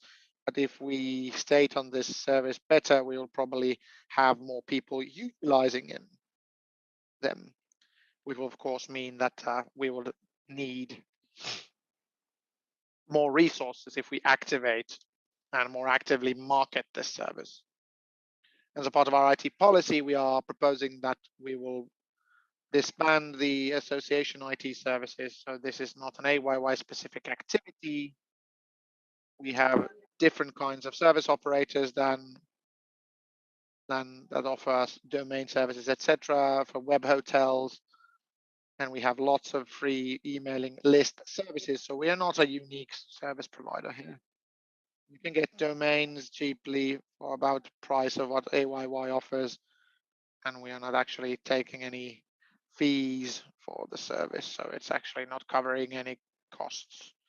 Web hotels have different service providers that have 10 euros a month service fees. And for associations, this would not cause anything else. We can actually move these services from AYY's virtual machines to other service providers, WordPress as well, and emailing list offering services are available. So those would still be available. And we have this Finnish most popular services, Yhdysvaltain, not an advertisement. So we have this association key service, which can get you web pages, register with invoicing services, and make communication services. And as a comparison, when we want web pages, what can you get from AYY? What can you get from other service providers? Of course, this is cheap for associations because it's only 10 euros a year, and AYY, this costs the staff costs, but taking into account that we also using staff costs to an issue which does not serve all of our members. AYY's package for web pages is same for everybody, so you can't modify it. No special plugins, etc. We can't give any service guarantees or SLAs. We do this when we have the time, so you might have to wait for support services. We have quite old services in terms of programming languages, so people who use web hotels, they need to be able to live with the fact that we don't have the modern coding languages. Users don't have admin rights, which means that even though you have a web hotel, you have limited options to manage your domain.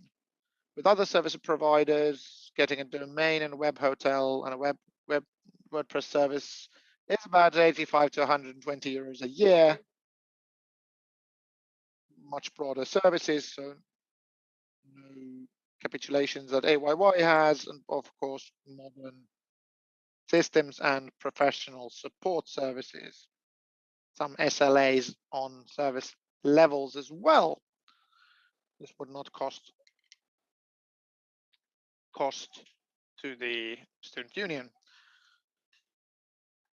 About 120 associations utilize our services, and X of them will use our mailing list services. We didn't have actually a specification, so how many of them use these? But I'll have to say about this list services is that it's maintained by us, open source. We are not prioritizing on its development. We have gotten a lot of feedback that it's quite slow, but looks like we are not getting any changes done. We can't prioritize it. So IT services are not being actually advertised or communicated, so not everybody knows about them. If they would be known by our 200 plus association, they would want these web services. We would not, with the current resources, be able to offer those. And we have more and more associations, and rarely we have less. So the reality is that we might have a unbearable situation in the future. If we want to continue this service and offer this and market it to all associations, then we increase our own IT personnel depending on what kind of tasks would we apply for individuals. About 45,000 a year minimum. And of course, a coding specialist would be about 72,000 a year. This information was not in the proposal because this was ready this week, but these Autox virtual machine that actually runs our web hotels, etc. And this operating system is actually, I think it's from 2014, which we implemented. It runs with an old OS. And the updates and security patching will be running out very soon, meaning that we need to update the OS. And since the Autox virtual machine has different kinds of customizations, both ours and the associations, it would mean that this update would be quite a large project. We will have to need extra resources for this in any case. So this is something that we will be discussing next year if we can't get the approval to cut these services off. Another big policy which we have in society policy, what we're doing is that we'll be doing less more ourselves and be purchasing expert services. We're doing less more ourselves and buying more services. So with one IT specialist, we cannot code, we cannot update, we cannot maintain our current system. So we would need a lot more resources if we want to code any new things and update them and keep them up and running. On the needs for systems, it would be nice that we would purchase these services and systems as a service. So SaaS, SaaS service would be the option. Software as a service. The service provider would take care of all the relevant bits, including security, backups, etc. And when doing purchases in the future, it would be good to think of our own processes. Can we make them simpler? That we wouldn't have to code these ourselves. Actually have to customize. And we would teach others to update and keep these systems updated. And of course, the student representative member system is crucial in that we can discuss whether or not we would have an organization that would be offering this to all parties. And if not, then we'll stop updating this to other student unions because we don't really have resources to keep it up, as it were. After these cutbacks, what is our IT role? our IT would be taking care of systems. So in the future, the IT would take care of updating the systems and look at evaluating new purchases, and will be communicating with the service provider in problematic situations. IT support in developing our digitalization would also take place. And also take care of training and updating that, checking that the IT systems would be used efficiently. On process clarifications, I won't actually talk about on an operative level. I will actually focus on the process at hand. So what has been discussed about open source in the REPCO. So in the future, the purchases would be governed by our organizations and teams, looking at the needs, what we need, take into account the fact that it's according to budget, and then this, ensure that the service we are purchasing, it's good to use both by the customer and AYY's internal systems. Taking that open source shouldn't be the top priority here. It cannot surpass. We won't compromise on the needs based on open source versus other systems. We will purchase these services as a service. We won't code them ourselves. We won't update them ourselves.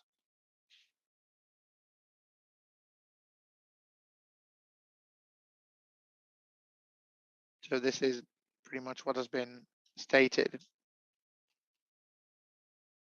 In the future, possible audits will be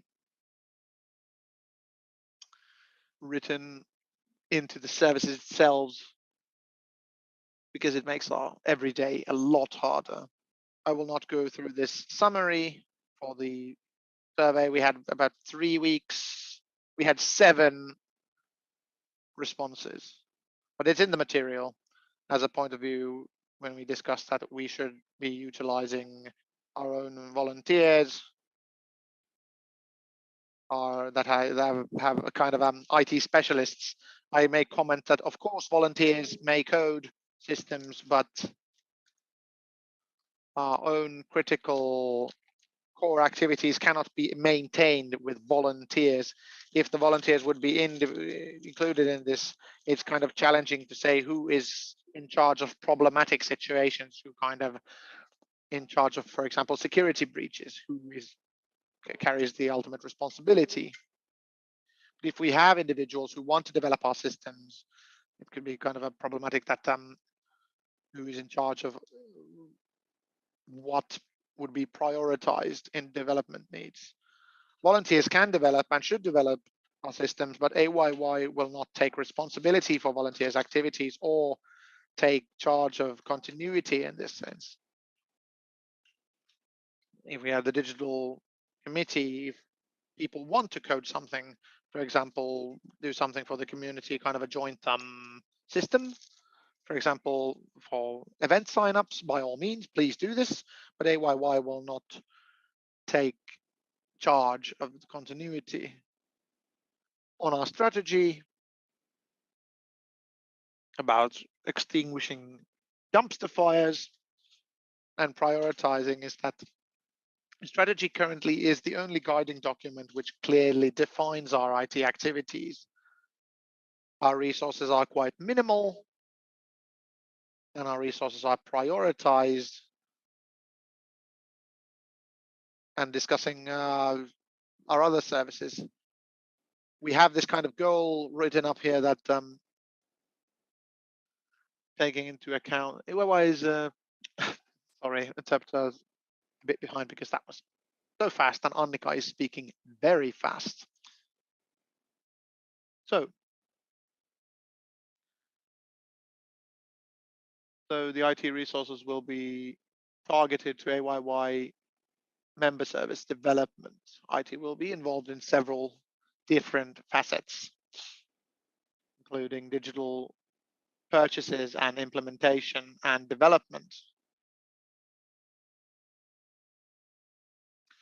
the IT resources won't be focused on coding, because high quality and safe services require continuity and resources that AYYE does not currently have. If we list digital services, if I'm kind of listing quickly what we should be developing with our current IT resources, our kind of system is quite old. We do a lot of manual work. It would be nice to get us electronic services for key pickups, signups. We should actually develop our member fee process, get rid of bank transfers, get a better service for this. We actually do tailored member messaging and communication. We should have a chat service, some forms, electronic forms. We could have an electronic voting instead of these voting slippy things. We could have a electronic sign up for forms.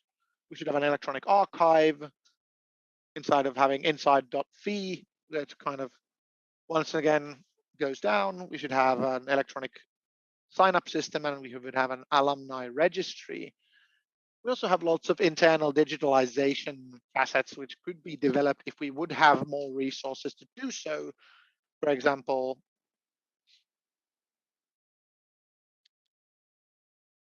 the invoicing process, key and access control, electronic signatures, and mass communications, among other things.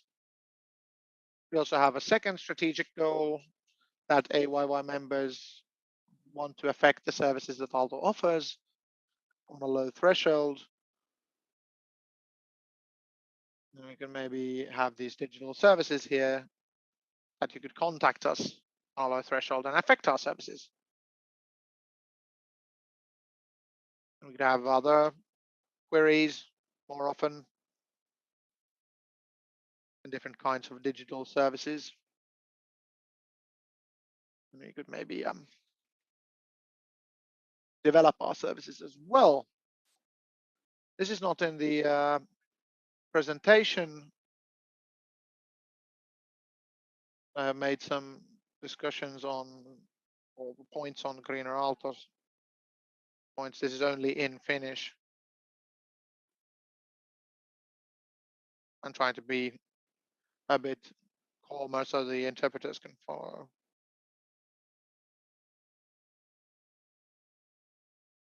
In short, outsourcing the IT would not increase costs comparing to what having to non-military service personnel in terms of resources.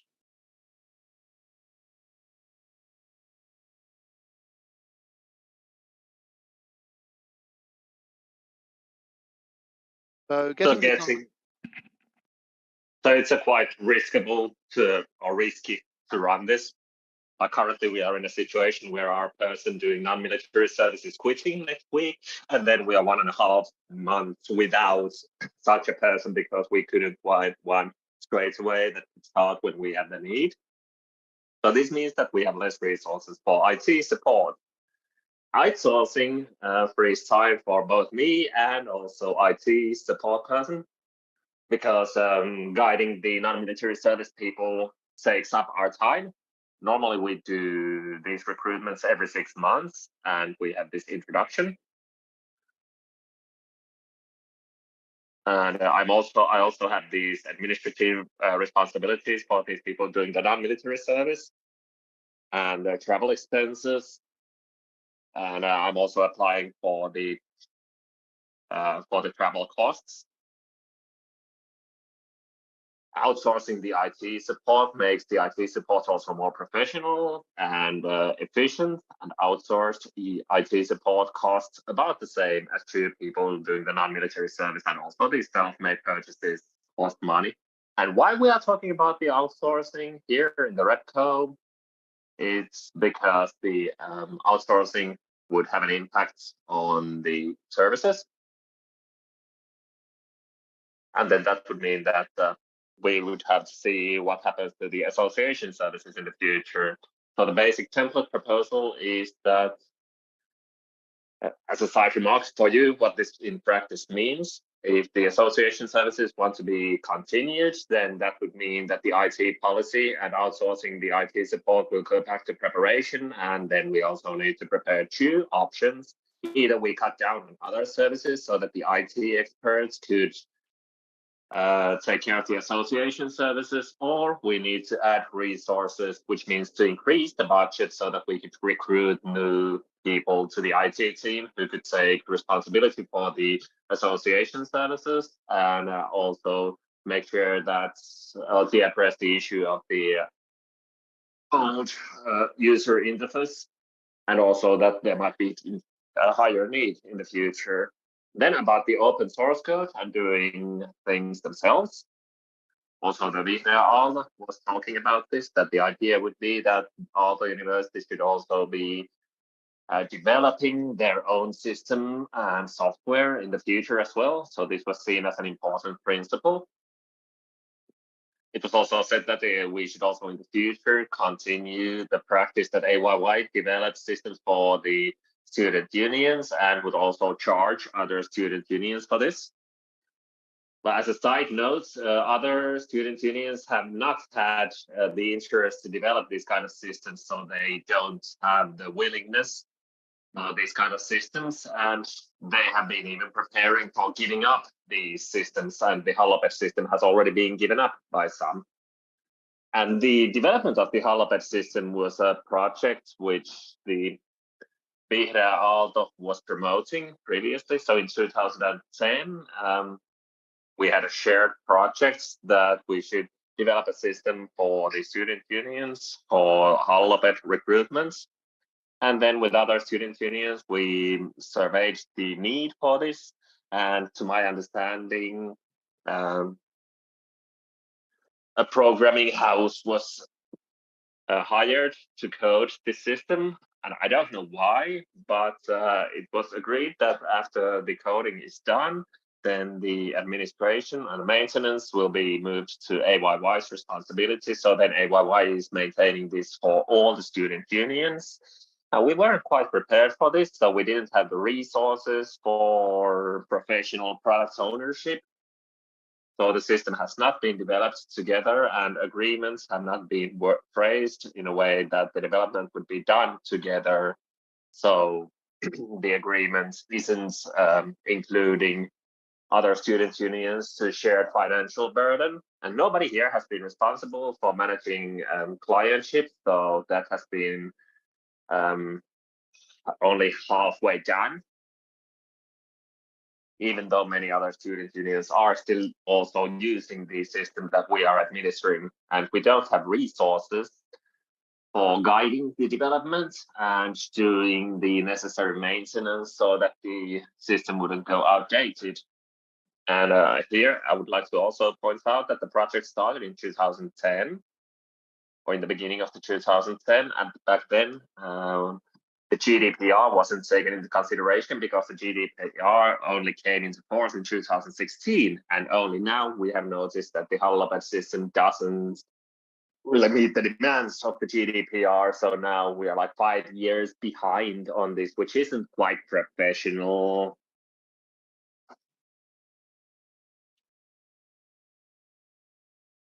Professional software production is much more than just coding. So we need a dedicated person who is responsible for the product ownership and development and client relationships. And currently, we don't have the resources for this. So what would it cost to have this kind of a person in the team? That we would have somebody who could do coding.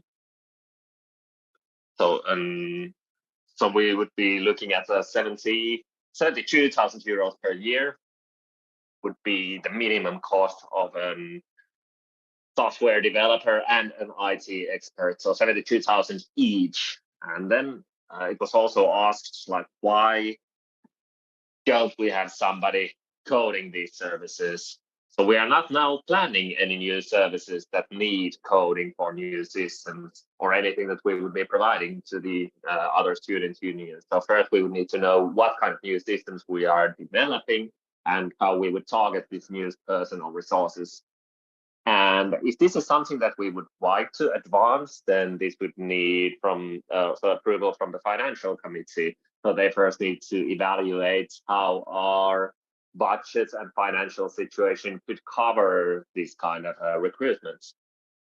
Then Vihreä Aalto also said that the SharePoint purchase is a bad example of a bought SaaS service, because it has to be blown up next year.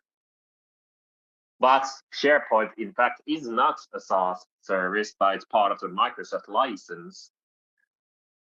And we are doing the maintenance and administration ourselves. And the SharePoint will be blown up next year, and we will get external help from that because we took it to use ourselves. So we did it ourselves and we saved some money, but then that also shows in the outcome. So we have done this without any service provider support and with our own limited know-how. So we bought SharePoint without people in-house who would know how to use that, and the implementation wasn't planned. So that just means that we just dumped from a T-disk things up to the cloud, which then it means that this is a daily ordeal. It's difficult to get the information to go around because the SharePoint and Teams world is a bit peculiar and the documents are difficult to find, and there's also room for improvement for data or information security. And then about the open source code, in the policy paper, there are the advocacy goals, but the policy papers do not oblige us to prioritize open source code. I don't have anything against this prioritization if we have the resources, but because I'm the person responsible for the IT operations, I cannot promise that we would have the resources for coding this. It's also good to acknowledge that, is it so important to have open source code? Next year, we need to acquire a voting system. So do we want to invest thousands or tens of thousands of euros to an open source system instead of paying about 3,000 euros for a closed code ready system? And we also heard feedback that, there are some, that's like, this is so complicated. So open source code can actually mean that we buy service from someone, so somebody else is doing the open source code system and is also administrating it. Domo is not based on open source, but it's an example of a service that we have bought from an outside agent, and it's being tailored constantly for AYYE wishes, and it's cost over $1 million to us, so it's not cheap, nor is it easy. And we don't have the resources for selling the system effectively to others. And with the development of our own system, we're quite alone, and it's quite costly to us. So when changes are done to Domo, then the bill goes straight to AYYE. So to recap, we can continue Tila, Halloped, and Tahalo for the service AYYE maintenance with the current resources, but significant changes cannot be done, and we cannot program new systems. So if we want new digital services, we don't have the resources for programming them. We can do the mandatory development work, like this year we had the member registry and Halloped system. But if the IT support is being outsourced and the association services are terminated, then we will have more time for developing other services.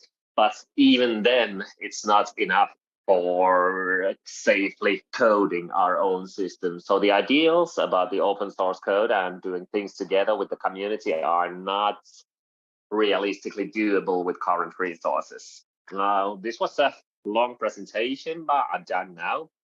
So a reminder, what are the essential things in IT policy is the association, the abolishing IT services for the associations, and then the open source code issue. Opening discussion. First, questions about the presentation, and then to the actual comments. So first, Pansua. Now, where do we have the microphones?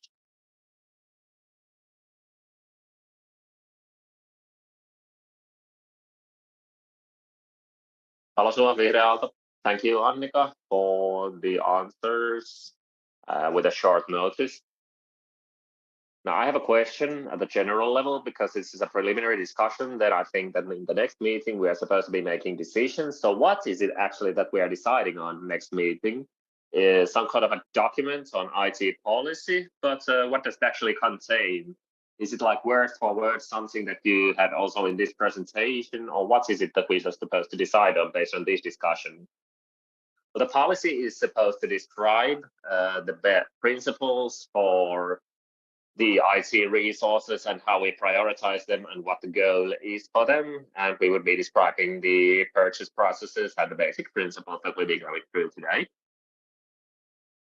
If I may continue, to my understanding, you were proposing quite practical statements here.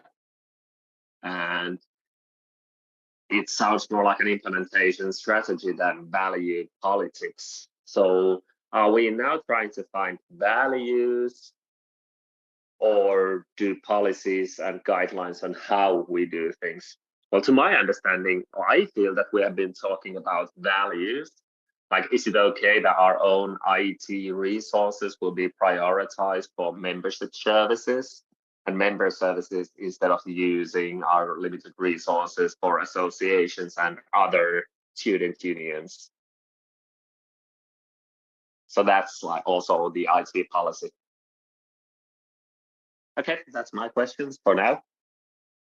Then Thielman and then Segerkrans.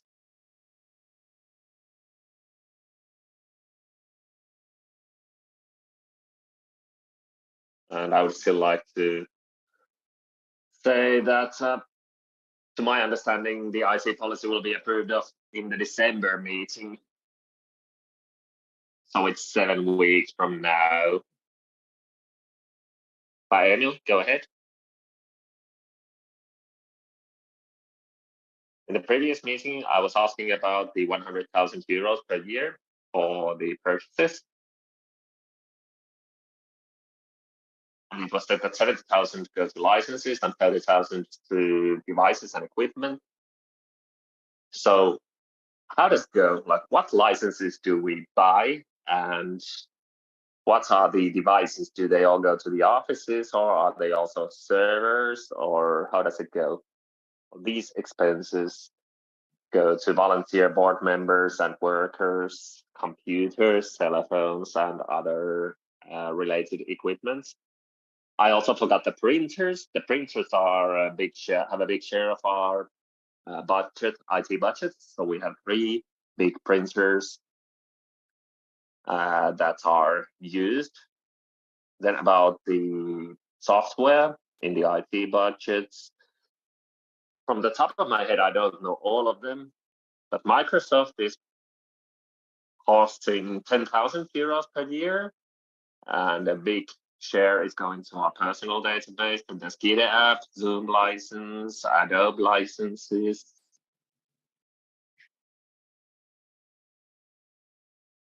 And the Safe Mail system is also there. So these are like things related to the operative day-to-day activities. Is it possible to get specific information on this for the next meeting?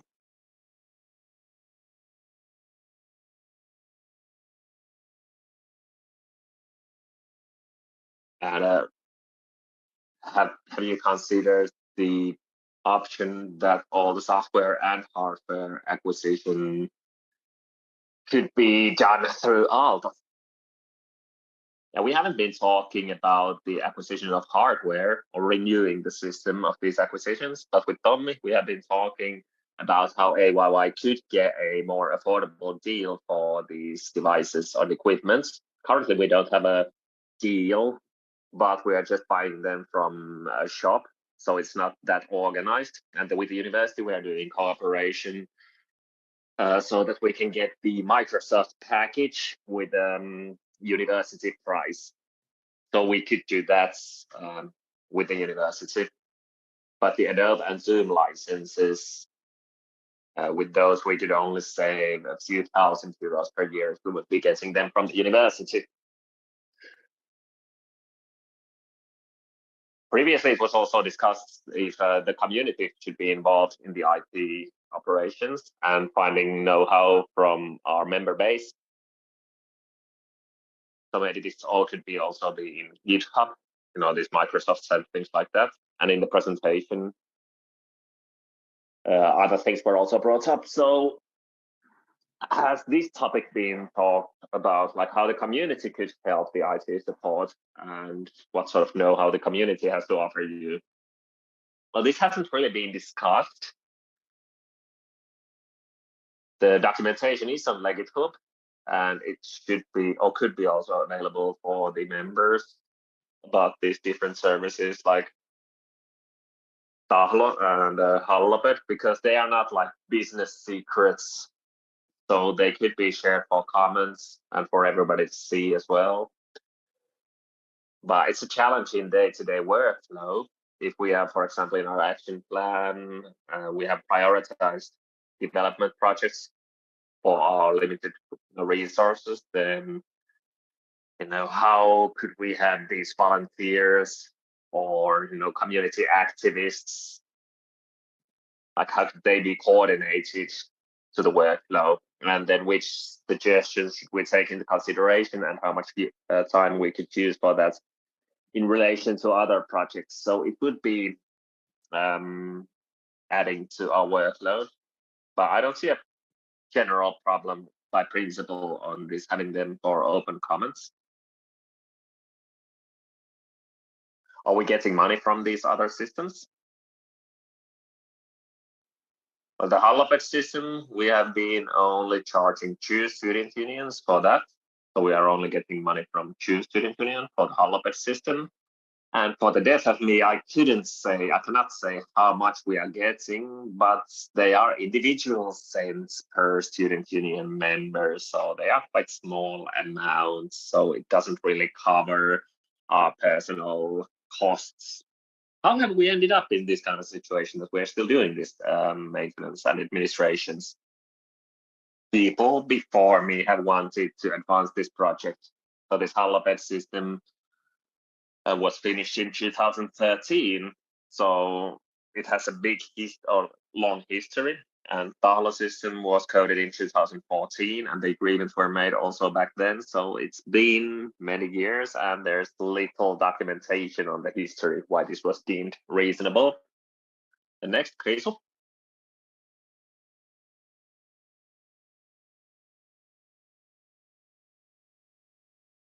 I was just about to ask more about the maintenance. Like, what does it mean? Like, are we hosting their pages, or and how many work hours are we using? And are we doing developments if they want? Are we doing additional work? Well, they are running in our servers, and we are doing the administration. So if we are admining the Tahlo for Oulu and Tampere, then if they want to have changes to a form in Tahlo, then we do the relevant changes.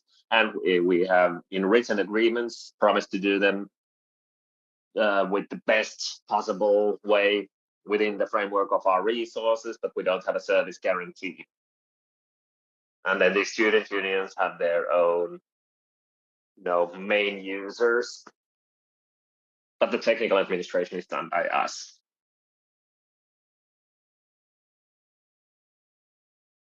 Okay, I don't see further requests for questions. Paul Skisma, still a quick question. Tahlo and the Halloped system and Domo is, to my understanding, used by a few other student unions. So how actively have we tried to communicate with these current users and see if other student unions could also use them? Has this kind of discussion been going on actively? Well, actively, when I stepped to this post, all the documentation that I could find on this was I went to the halloped.fi page, and then there was a list of all the users, and I tried to find the agreements, but I couldn't find all the agreements and contracts. So now we've been asking around from other student unions how many of them are actually using them, and many have actually given up. And in Tampere, they have been also talking about getting their own system. Okay, and then a comment. When I was the Secretary General, we did a deal on holopet.fi because it was a good deal because it didn't cost us anything and we got a functioning service. But in practice, the challenge with the AYYE is that we don't have the competence to be a software house in the sense that we would be marketing and selling and administrating commercial system to the extent that it would be profitable for us. So this has been like more like in a pro bono sense. And the other users probably are happy. But these systems are not going to have like updates that would be done professionally. And we haven't been doing that so far. So even for us, this is like a slightly embarrassing because there are these certain GDPR issues that now have been fixed, but they should have been fixed already way earlier. So on that, commenting that our IT activities are kind of in the situation where I'm a bit kept up at night now and again because we have these kind of information security challenges present. At this stage,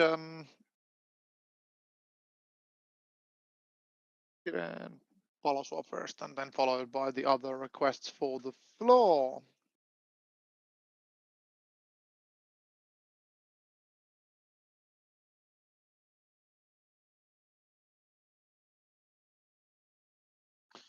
Yes, Jaakko Siren, Aalto Coalition. I'm also representing what I do for a living as a tech representative. There's a kind of IT policy issues. They came kind of abruptly. So I've heard that, oh, do we need to start to move from servers? It's kind of a risk situation. I would have wished for a better communication. Understand that it's difficult for the office to say where from this, because how can we say this? Because we have lots of association actives here. We had very good points. We have very many lots of sparring for technical issues that we need to improve matters. What's AYY's purview and what's not. It is very, very hard with the current resources to fulfill all of our needs. I second this opinion. I have changed my own opinion based on that. Should AYYE be in charge of all these services? Do we do SaaS services from somewhere else? If we have these security threats, etc. So we haven't had problems yet, but I hope we won't have them in the future. What would I like personally for the association sector would be still retaining. We talked this with other people in the digital committees that we kind of lose the fact we're a small association. You don't have a bank account. You don't have €1,000 of net worth. Their money might just be for friends. They couldn't actually create a web page because they don't have a web page because they don't have a credit card. So I would like to retain this kind of service where we, without any service level agreements or anything else, we would just have the web page service that could utilize this. Could be virtual servers for larger associations, but hopefully larger associations could put things on their virtual servers that would be volunteer created elsewhere. That's something that they can usually request the service from elsewhere as well. But if it's kind of a basic WordPress server, should be retained, in my opinion. It would require some IT specialist resources, but we have it currently we have made it so far, but of course living in a perpetual state of catastrophe. But if we are talking about these services, I would like to retain some of these. The web domains should be moved. The service level is not good enough that I wouldn't even want to use them with my association. So in short, practicalities that I encountered. Also on the open source question, it's good to focus on open source. Since we are a publicly funded association that we do with public money, we do public things that others can then utilize. However, we have these issues, which is our writing our own election system. You can't really do it. So it will cause consulting costs. Maybe 20K minimum. So, and as an SAS, good selling it to 20 people, 4K. So, and of course the legislative questions. So it would be sensible to go to SaaS, but it would require looking at the cases one by one. So I would like to propose that either let's include our student resources. We in this room have lots of people who work in IT, who are specialists. They know these things. Let's take this kind of consulting and have others as an extra resource to help with our everyday. So it could be kind of a bit vague that what this role would be in the future, but that's all on my part. You want to answer for speaker? So if I may comment, correct me if I'm wrong. Thank you, good comments all around. If we look at the issues, if we would decide in the IT policy that the direction would be that we will offer less services to association, it would not mean automatically that it would be no services to association. It won't mean that that we will just pull the plug on day X. It would be that we would have a retention period to ensure that it wouldn't be problematic. It would make it as easy as possible. As we have discussed here, some of the services that we offer are not very high quality, like this domain issue. So what price should you pay to get better services elsewhere?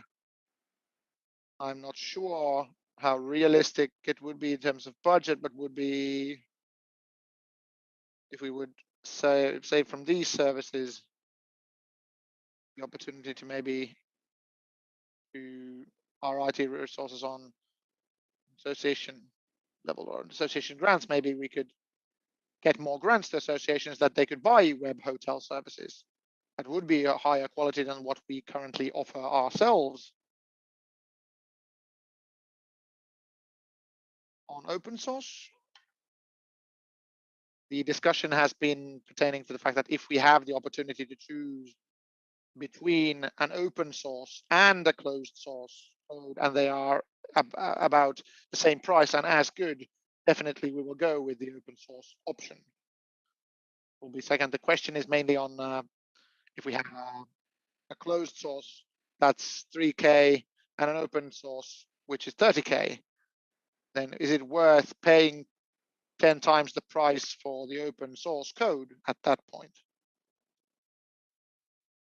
We put our own money to ensure open source at this point, despite the fact that it's very costly. So what does the IT policy paper then state? You may take a stance on that. Jonas, please.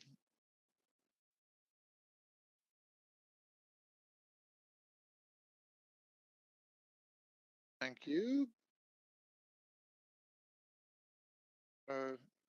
I sent to the list some opinions on the piece, so I won't reinstate them. Annika actually went through some of these.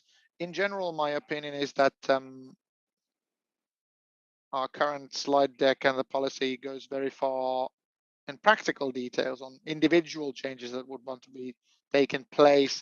This is not the correct place for that. We should more focus to clarify what are our values, how important it's us to have open source. How much do we want to offer services to associations? And when we have the values, I'd like to trust our office and board that they can make the operative choices. Not that we write up some sort of vague numbers on a policy paper. In general, what we discussed on value related issues that I didn't yet in the Green Aalto comment take a stance on is that I would see that this kind of policy paper shouldn't take a stance on we want to make something if we have simpler processes.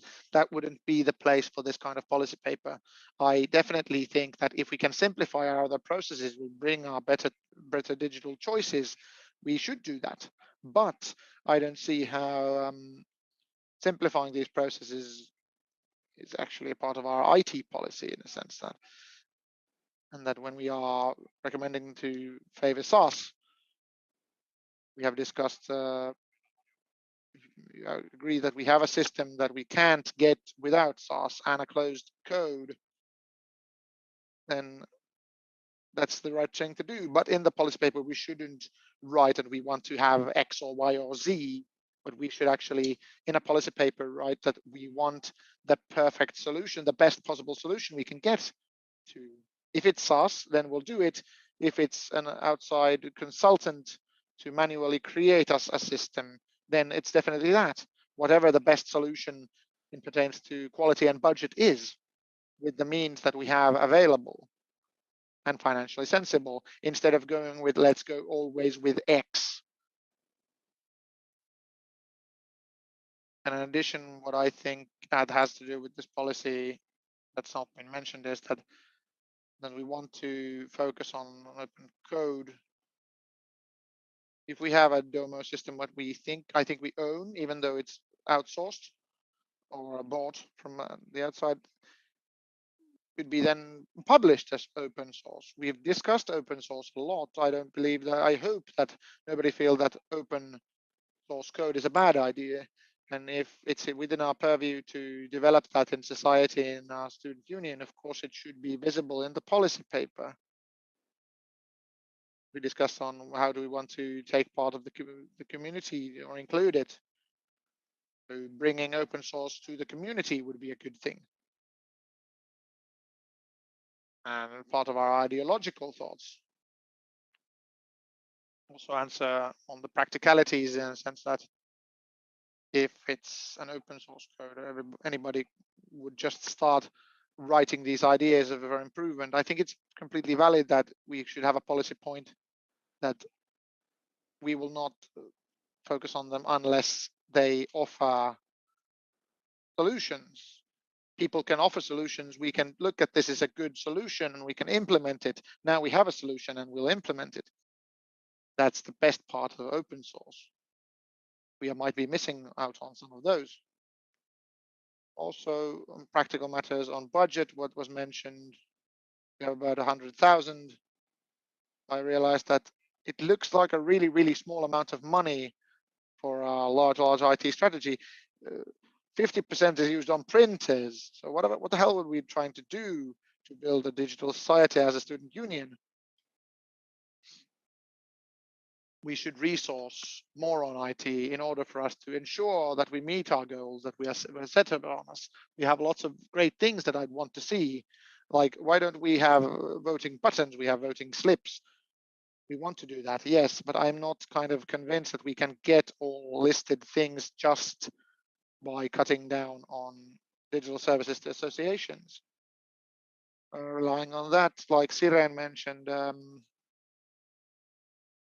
all association service and quitting down on that is not something we should be doing, because we could maybe offer to some associations who don't have the presence or the monetary resources, these services, kind of bare bones resources, would be seen as extremely valuable.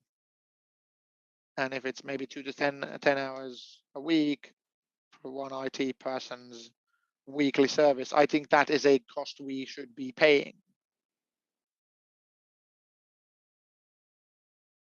Thank you to listen to my monologue on the issue. That's it. Next up, Ilman.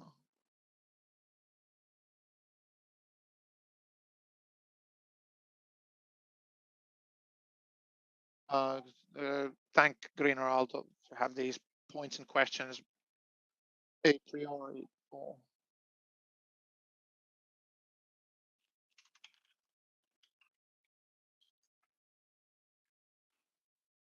This is a very, very broad issue, very important. We should be open.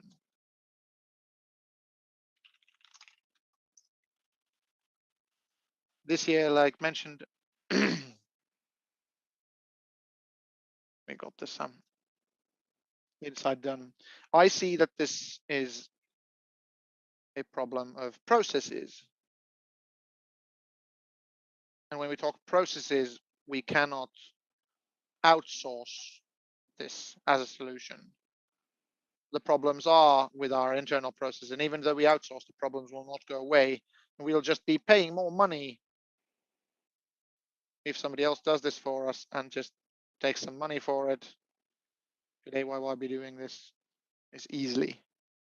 This does not mean that we should not use services, for example, IT services that create us with or provide us with laptops, etc.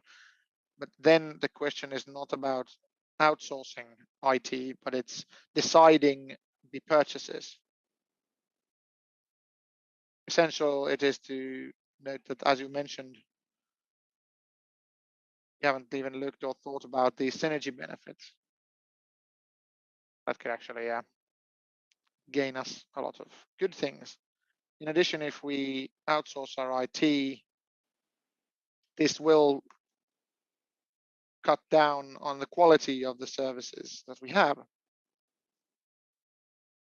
By removing the IT support personnel, instead of getting this in 3 minutes, they will get a ticket, ask, have you tried turning it on again and off again? Yes, I have. And then it will just go on and on and on. And thus we have used the whole day's productivity for this. That an IT person could have done in 3 minutes. This is not an exaggeration.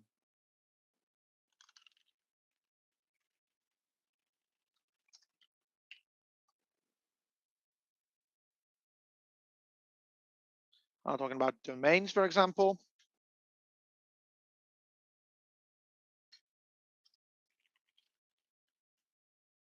And OTAX, etc. And this is about processes which will not improve by shunting them off to other individuals. I mentioned invoicing. We'll make it more streamlined, make it solid, get it actually start going forth with this. About if we would streamline our processes, we would actually have the feedback that AYYE would be unfair, it's not doing things. But I think it's better that we offer the services instead of not offering the services. He's complaining that this is a bad thing. Like we didn't pay the invoice, the domain went sour. It can be stated that this is not an actual point of complaining. Make it clear what we offer, how would offer us with a clear resolution to issue. AYYE should offer domain services internally and other services internally to our volunteers. It's more sensible to keep these with internal services than outsource them to volunteer things or mobiles by volunteers. We would fragment and create a new GDPR hell, creeping these servers within our own purview and in our own platforms and our own control. We can actually interject. Each year we have new volunteers. New volunteers have points where we should host things. What should we do? By outsourcing, we are kind of going to a completely different direction, which would be wrong. We talk about licensing costs, 80 euros a year. We can actually cut down on these. We may use open source services or CSC open source services.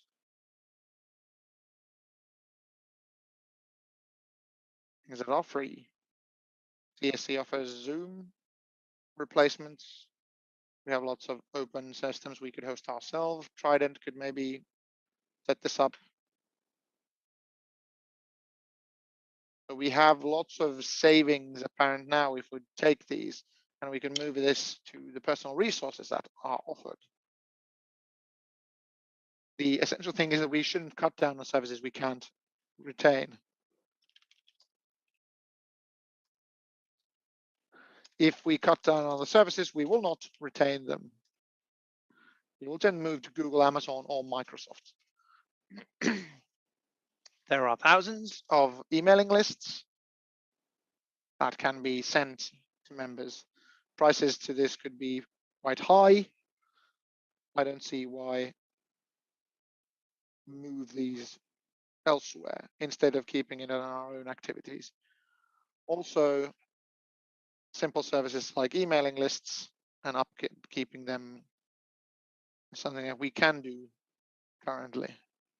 We have the required knowledge for this. So by keeping these systems simple, we may clarify these things. I'm sorry, but to me that they sound kind of bad services in a sense that we could be making these very easily and we would have the interested individuals to do. Like not the amounts we have paid for Domo, etc. But we have individuals who can make the services and to the community. So we shouldn't go to this direction if we cut back on the services to associations, especially with this kind of time frame.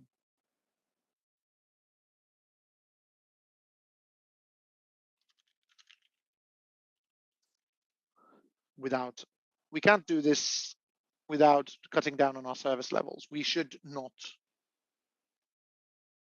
do this. Thank you. Next up, can I answer? In brief, please.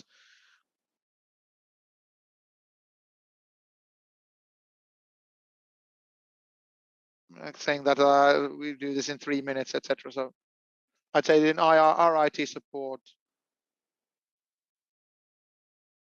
it's not a 3-minute thing. Our IT person starts Googling on the issue. They're usually individuals who don't have prior knowledge of IT support, and the IT support is learning. We are learning as we are doing. And the situation is where we have individuals who change twice a year, the learning starts again from scratch. So talking about hard knowledge that we have, I'd say this is a bit naive. I don't want to belittle the individuals, but the reality is that the IT people who are young and inexperienced, it's not a 3-minute thing. Definitely not. The reality is that we don't have the knowledge in the sense that you are claiming. This stage, you have lots of good issues, but I think that you should keep your speeches in brief so we can actually go through all the items on the docket. Thank you, Annika, for the presentation. Lots of these ideas seem very good. The services seem amazing. But I would have a wish in the next meeting that it would be nice that if we could get some sort of a recap shows on what these different policies and what decisions would mean about hours and times, etc. On the context as well. Kriso, did you have a request to the floor? Yes. Next up, Fielman. We had Poutanen. I would actually raise a small concern for this outsourcing. I know that our IT personnel might not be as good as decided. Like one day usually goes through like, have you tried rebooting it on again and off again from our services? I've seen good IT support with us as well. That goes there. That we cut down on IT and everything else goes to shit on the way. Talking open source as well. I've discussed that I agree with the previous speakers. We don't need to focus on open source over everything else. Like what Jonas said, that if I understood correctly, in this paper, we shouldn't be discussing whether or not if it's important or not. We are the situation where we talk about IT services and our values.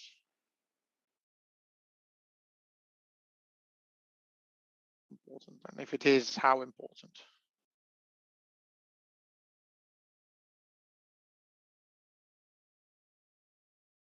About community knowledge, I've also seen we need to do something for everybody and nobody lifts a finger. So I would be kind of very happy if our community would code everything like non-essential systems, etc. So like even we can't even combine a system which is used with everybody. So I'd kind of see this as a problem situation in that sense. Then Fielman.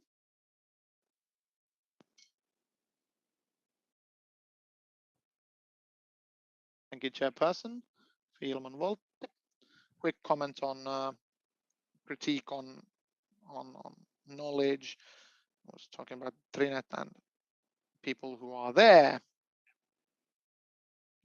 There we do have sort of knowledge. Or changing the civilian personnel wouldn't be what I was referring to. But I will still state that on-site support is a lot cheaper and faster than outsourcing it. Thank you. I'll answer Trinet. The point of Trinet is to take care of our network. They are not in charge of anything else than the network. They are not our specialists. They are in charge of the network. That's it. On IT support, that I would reiterate that with its current framework, it's reliant on the fact that we get two good civilian individuals. If we come to the year where we can't get that, we will be in trouble. So that's not a good way to handle things in the long run. We would probably have to increase the costs to ensure the service level if we can't get them for a single year. We can get a number later, but yes. It's unclear to me that what kind of document is that what we are deciding.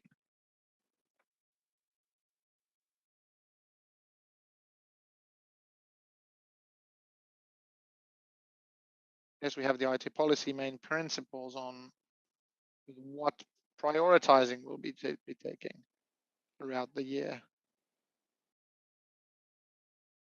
And talk about operative. So this is a very operative document in the long run, but the fact that I can actually move on with this task, I see that I have two issues that need to be discussed in the representative council.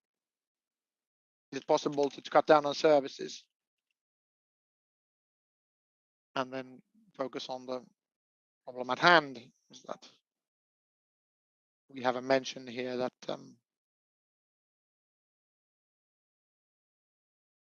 we don't have any other documents that would deem IT to do something.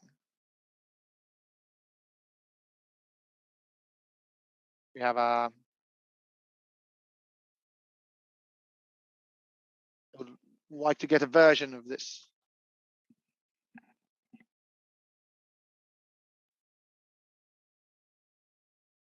Okay, and I still don't remember everybody's name, but let's hear from, yes, from Skisma.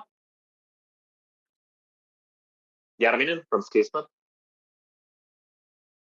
Thank you, Annika, for your presentation. I've been for 1 year now for AYYE IT, like I've been working on the field, so I have some insights in this and also on how the organizational structure is working. And from the sidelines, it's been looking quite difficult and additional resources seem to be needed. So even if we did some outsourcing, it still demands new resources. And then if we do in-house, then that also always demands more resources. So I'm not worried in that sense that, you know, can we cut somewhere because the budget is still going to blow out of proportion. And then about these comments of open source and so on, and this coding, well, from my point of view, it seems that if this community would be doing code for AYYE, then somebody would have to be checking on every line all the time, and then that would be a professional person who costs 70,000 per year. So there. And then this policy paper, you know, what it was already said, it should be maybe more of at an abstract level and not this concrete, because it's from this paper it's difficult to see like what are the values that we are driving here.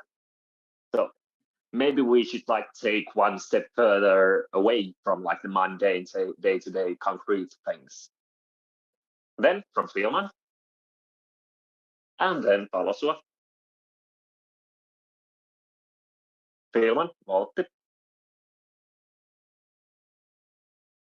How much do our IT support people cost us per year? These two people.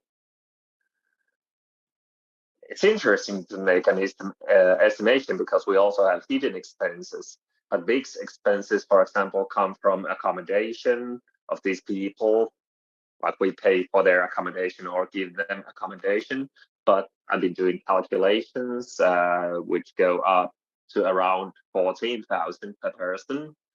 And then the evaluations on outsourced IT,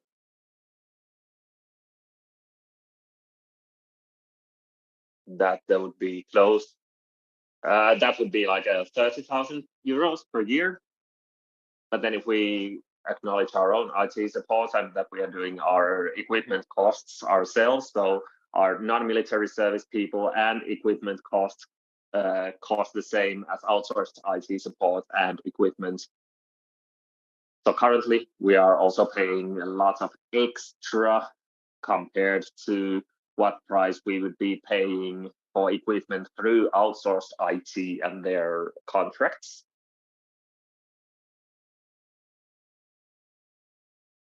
So 2 people in total is the 14,000. As we can see from this, we are already in 30,000 with the expenses. So it's not far from the dedicated IT person. And I would still like to point out that the purchase of these equipments in this way is not a thing that we are criticizing, because that's quite normal for everybody. So that's not the problem here. And then about private,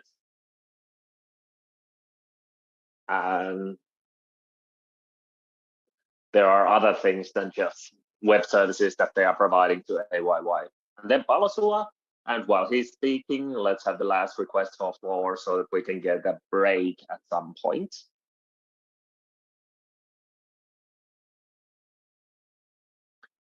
Thank you, Palosua from Vihreän Aalto. To clarify, I'm sorry for my long and unclear speech before, but my point was that the open source code is something that should be written in this paper, because it's definitely a thing to still pick up from what we were talking previously at the detail level about these outsourcing of IT support. I think that's an example of something that shouldn't be stated here, because this has been talking a lot about the practical matter of is it cheaper or is it better that way. And I think that it's kind of funny to talk like, is two non-military service IT people better than somebody who is far away who should be fixing our displays? Because we should think about what is most cost efficient and what's the best service. So I don't think that that's kind of concrete thing should be written in the policy paper. And then still to clarify this open source thing, I think that ULET software or open source software doesn't mean that if somebody's writing some stupid shit to the code, AYYE doesn't have a responsibility to react to that. I think it's stupid to say that this would be one of the downsides, because open source is more something, a value that's close to transparency and openness. Thank you.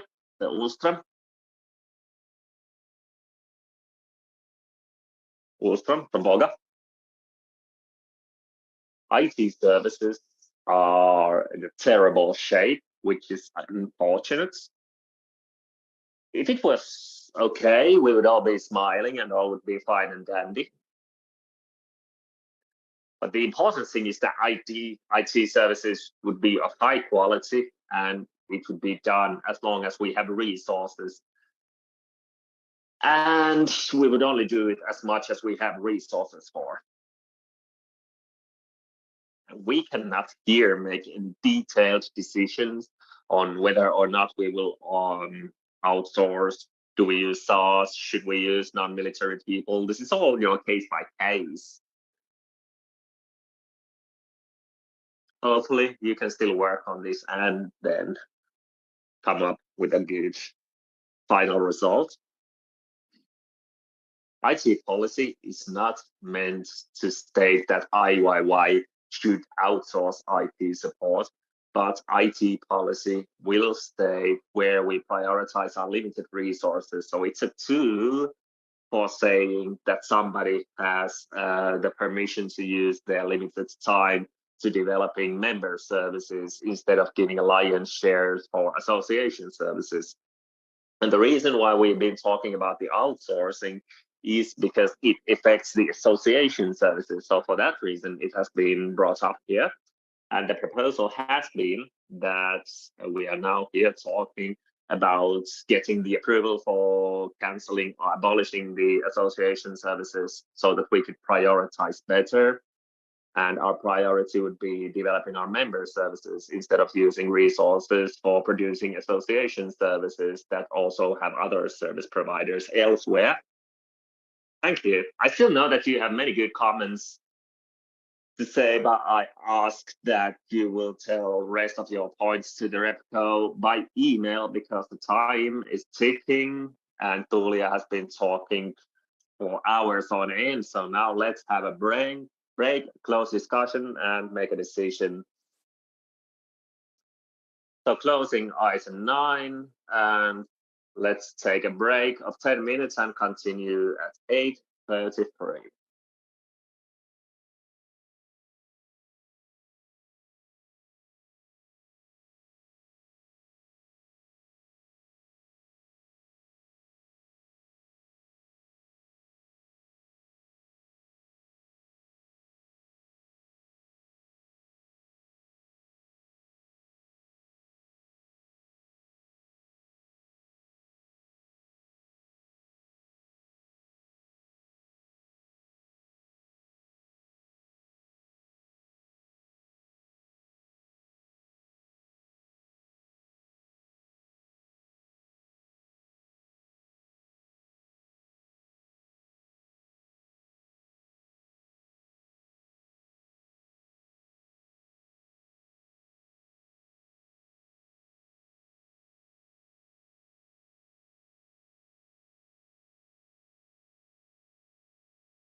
Welcome back.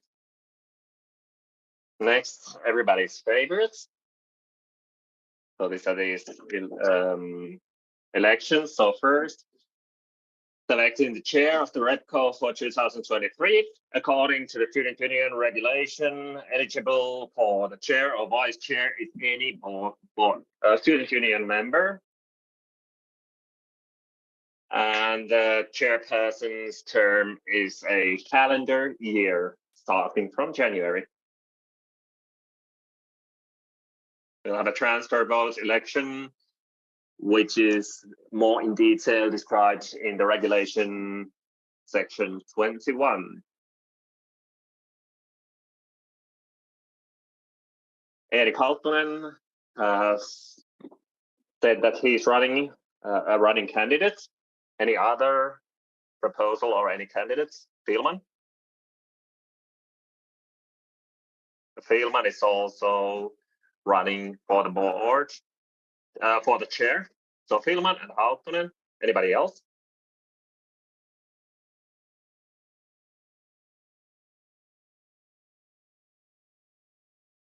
No. So closing the setting of candidates. Just like we've already discussed.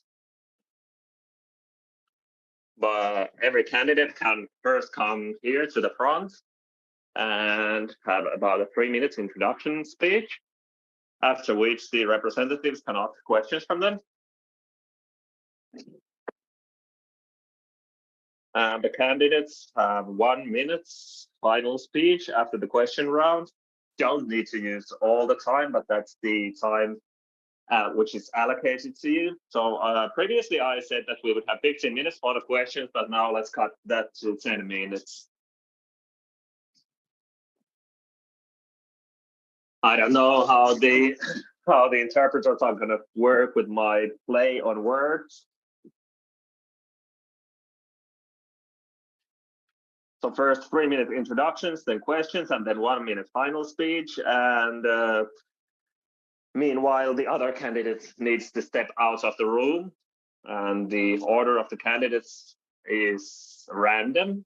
Last year we got this Biden coin. Previously we've been using this website random.org, but now I suggest that we use this fancy coin of ours.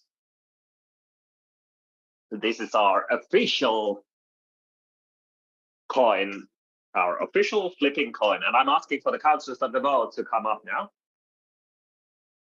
So this is the official flipping coin, which will decide which one of our chairperson candidates will step up first. And the choices here are the university logo, as you can see.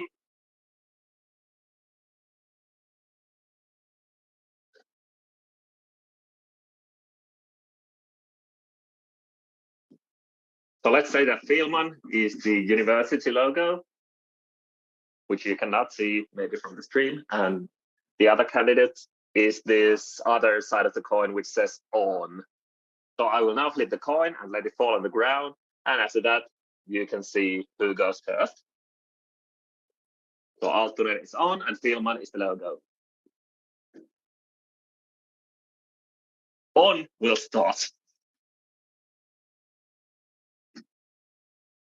So Haltunen will be first, and Fielman, if you would please step out, you can leave the door open, but just step further away, because it's only fair if you don't hear each other's introductions or the questions that the other candidates asked. And I have also reintroduced our favorite tool from the previous years, Behold the Bell. In this 3 minutes and 1 minute speech, I will use this so that when there's 15 seconds left, there's one ring, and when the time is out, I will ring twice. And you can then still finish your sentence. 15 seconds on the first ring. All clear?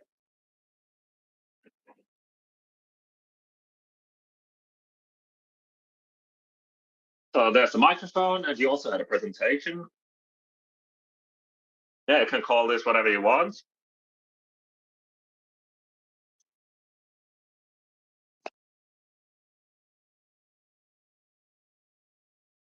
So there's this official timer watch.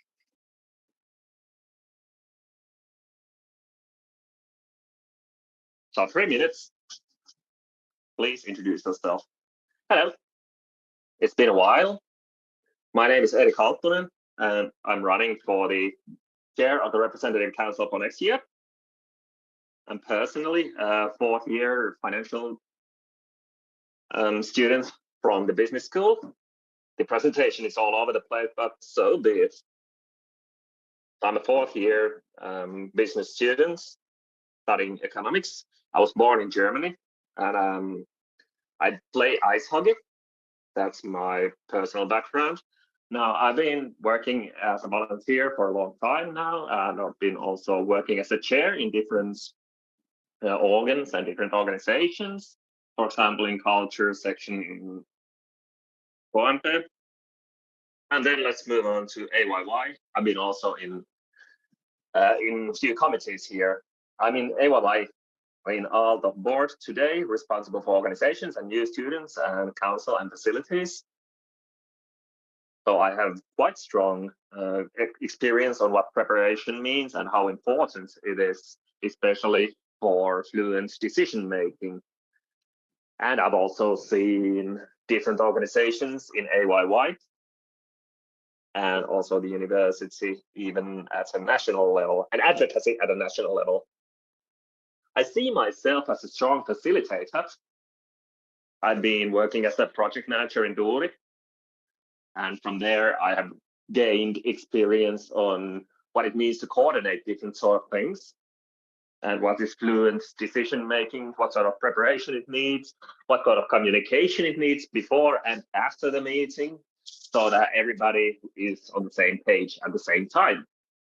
Now this seems nice, referring to my slide. 3 points that I want to achieve is preparation, accessibility, and representatives, or delegates.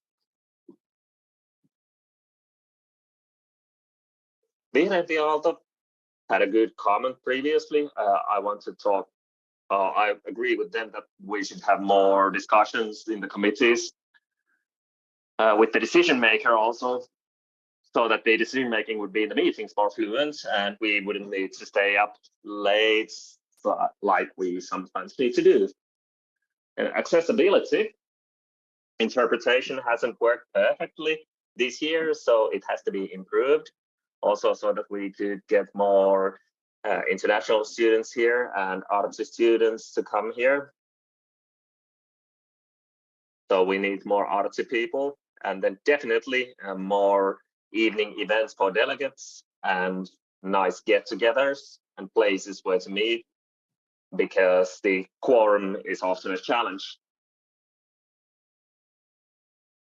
Then about 10 minutes of questions.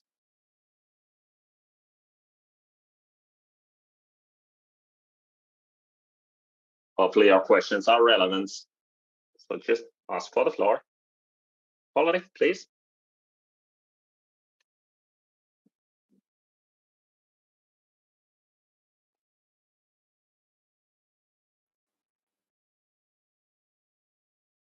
Normally, the chair has also 2 vice chairs. So what sort of division of responsibilities do you want to have with them?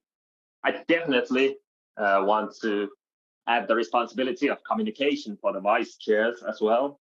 For the entire member base, it's very important. And I want the RepCo to be more visible to all the members.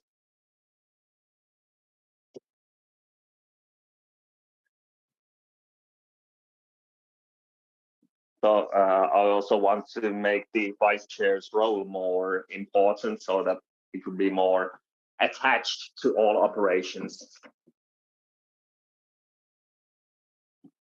Then more. Saiku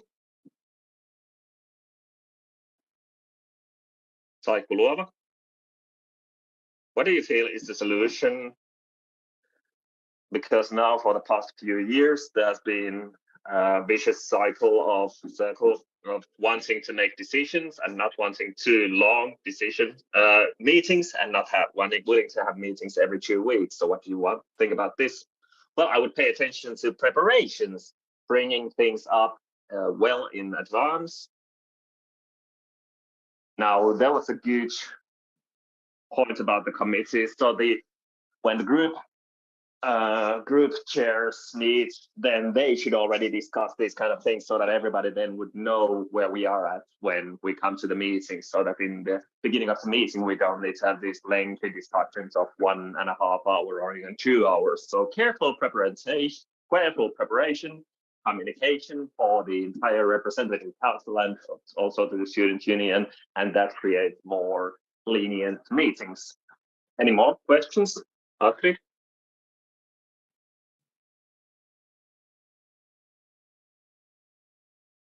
From Boga, Astrid, an important question. This question, in meeting invitations coming in 3 languages. So the grammar in the Swedish ones are not perfect. So the word bilaga, how would you say that in plural? Well, I could give you an answer to this in German. But I don't know.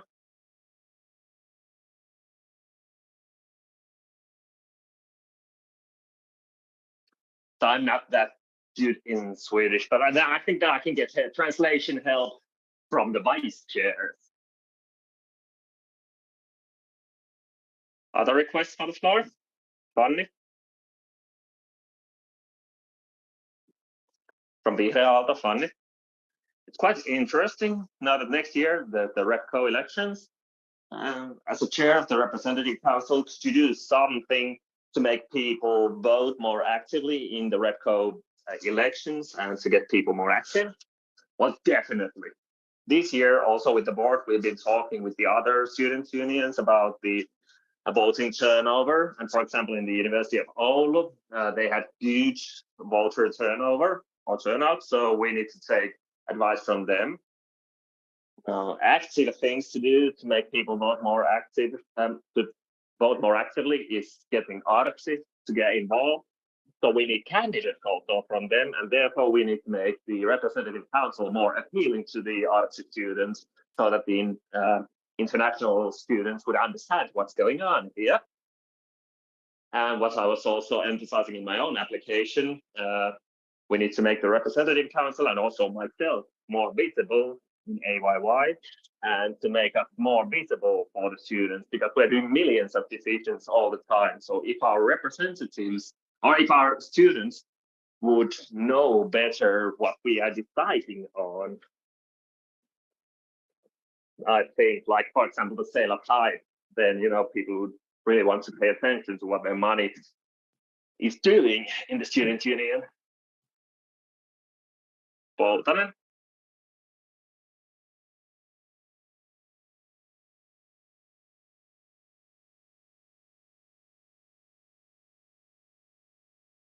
As the chair, how do you see your role between AYYE central office and the representative council?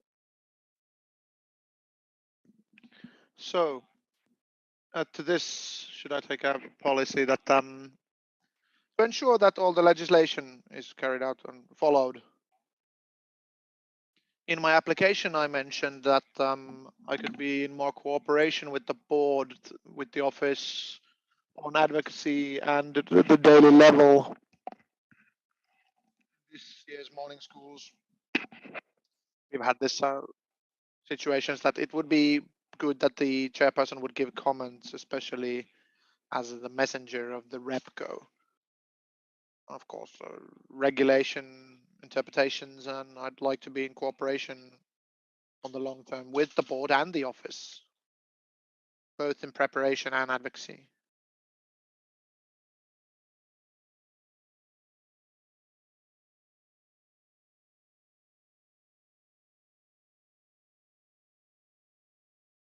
Do we have any other requests for the floor?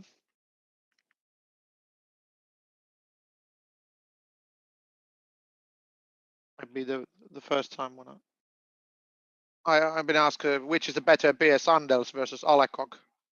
I try to kind of focus that we'll keep the question short and to the point. So that's the reason. Ollari.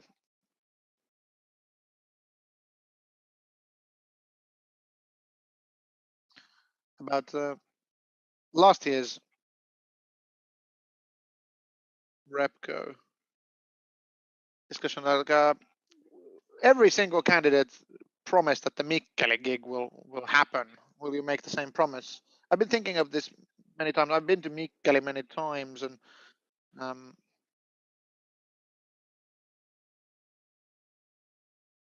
I will not make a promise, but I take a stance on budget that when the budget allows for it, definitely we will do a Mikkeli trip. Focus on issues like I won't promise anything, but I promise to develop things if you choose me.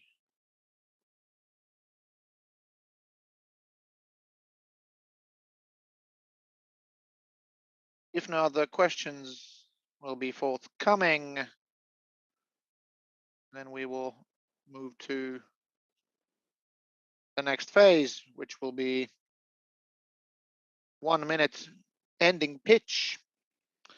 Are you ready? Yes, I should be. There we go. I hope that you can choose me as the chairman of the board,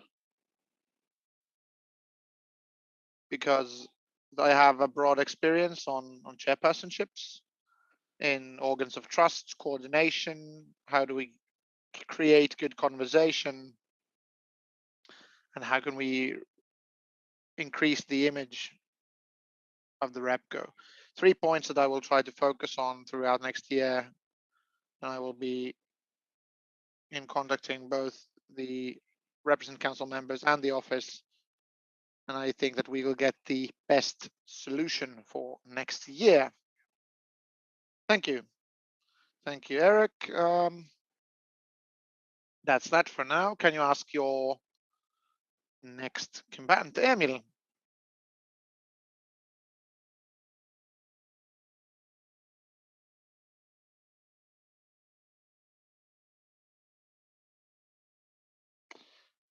The interpreter didn't hear the start of the joke, so regrettably missed it. There's a microphone for you. Clicker is over there. Yes. 3 minutes to give your greetings, and then questions. Hello, everyone. I'm Emil Fielman. I'm here applying for the chair of the Repco.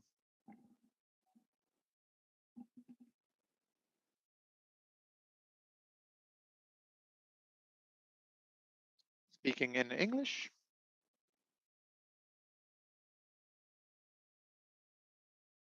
Second-year student, but I've studied a lot of things. I have a long-term experience in the Repco. I've been here for several terms. I know how it goes and how things are done. I have knowledge of processes. I've gained it here and other organs of trust. So I truly know how to lead and to uphold things and understand what we are deciding on and how do we operate. And I have a strong need to develop our activities. I want to make our activities stronger and better and make them all better for you. My goals, in short, are as follows: openness, reachability, and accessibility. We feel that we as members, we lack the ability to decide on things on the level where we should decide on things. We do decisions on millions of euros worth of things, but we don't really know what we are deciding on. They're not clear, we don't have the time, and advocacy can be difficult. This is why openness is a thing that we need to focus on and keep hold on.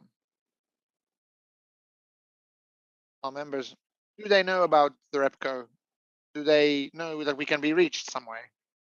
This is an issue that we need to put more resources on. Reachability and accessibility. How do we gain information? How is it communicated? How is it available? This is something that needs to be developed. These are my goals or targets. This is for me. If you have questions, you may present them to me now.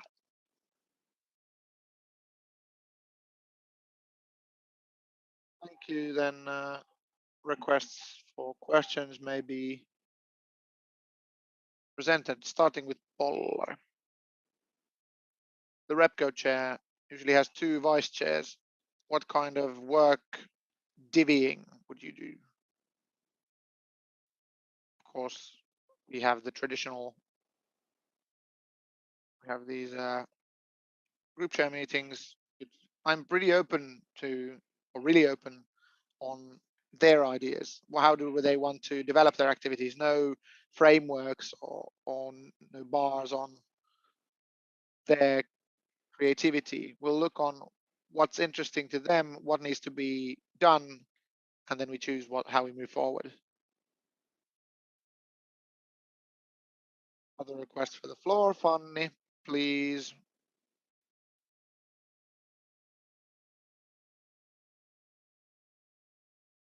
The upcoming year, we have the election year up and coming.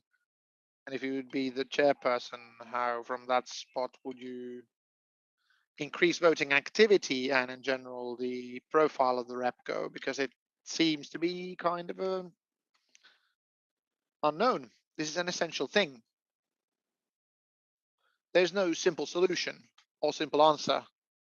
We communicate a lot, but we still don't reach the people we want to reach. I would see that one solution to this would be that we actively are visible in the campus. We have advertisement from the start of the year. This is up and coming. Remember to vote. Then active advertising through associations and the guilds, putting some incentives there would be another possibility. But this is the most difficult issue. We have a very low voting percentage and there's no silver bullet to the situation. Polchum. Any other requests or questions? Psych.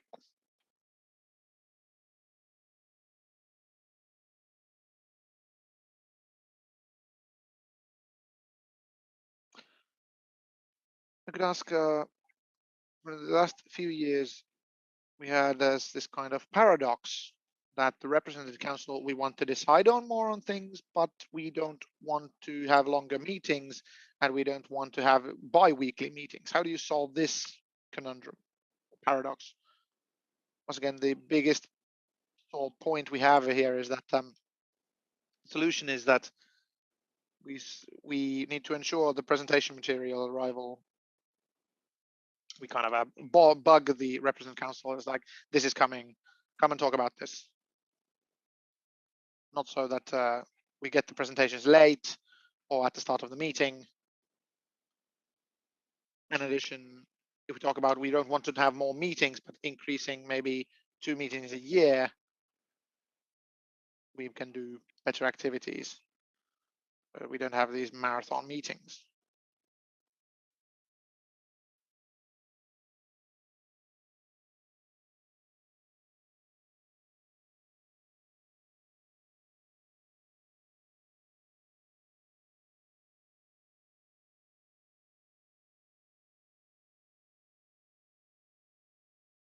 No other questions have been presented. So we may move to the next stage, which is last stage, which is 1 minute pitch, the elevator pitch, as it were. Go. Thank you. So here are my goals, and this is what I will develop next year if you choose me. Openness, reachability, and accessibility. These are very important to me, very close to me. By choosing me, as your chairperson, I will advocate these with zeal. Thank you. Thank you, Emil.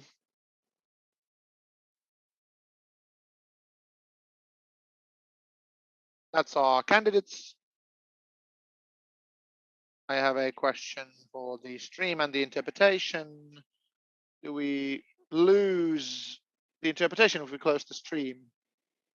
No, it seems like at this stage we'll close the stream. We'll move to vote. I would ask all non-eligible individuals to leave the room.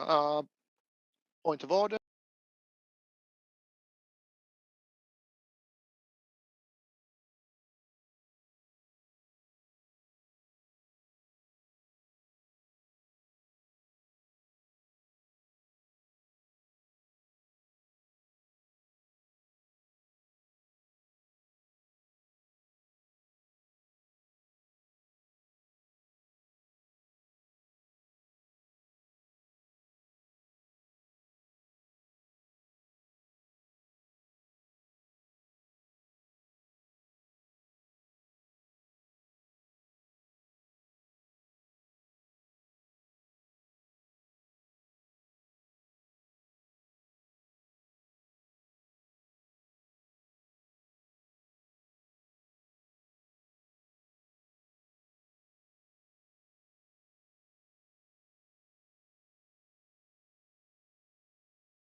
Everybody's back in the room, I trust.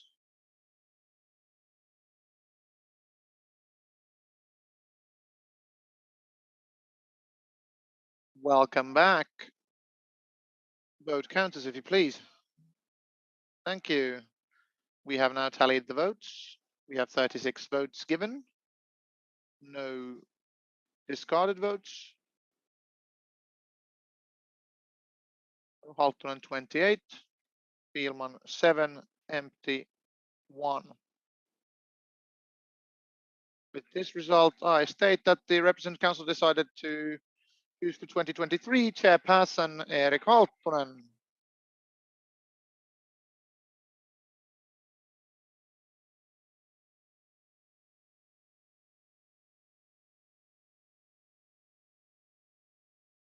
You want to say, have a thank you victory speech, very short.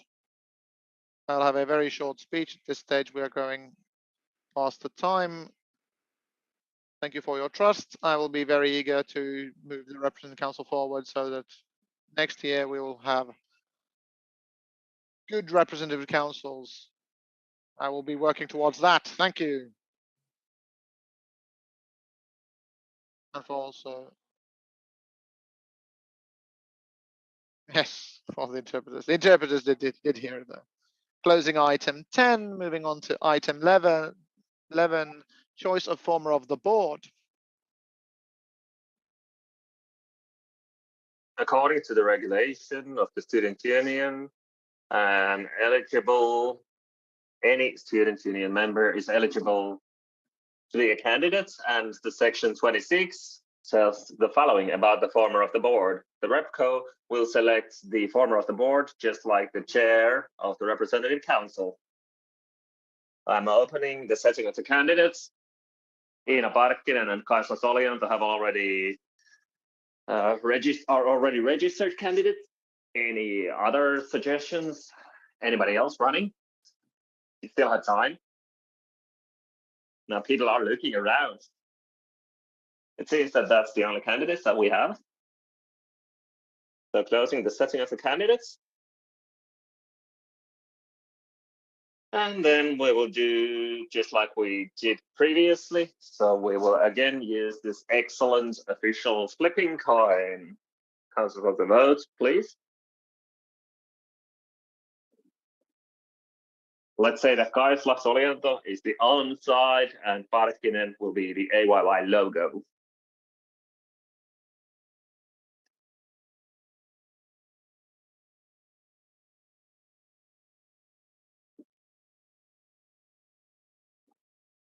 On.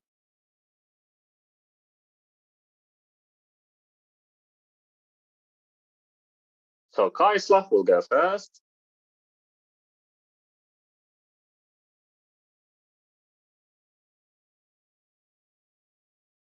And we'll have the same procedure as previously. So 3 minutes for introduction, 15 seconds left, 1 ring of the bell, 2 rings means that the time is out. Then we have 10 minutes of questions. And in the end, we will have a 1 minute elevator pitch. And then the voting will be just like we already have. And if the stream is on, I think we can get started.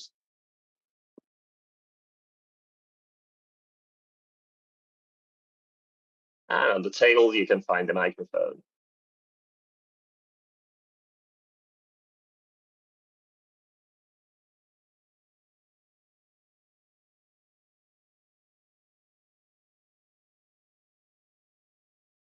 Good evening, representatives.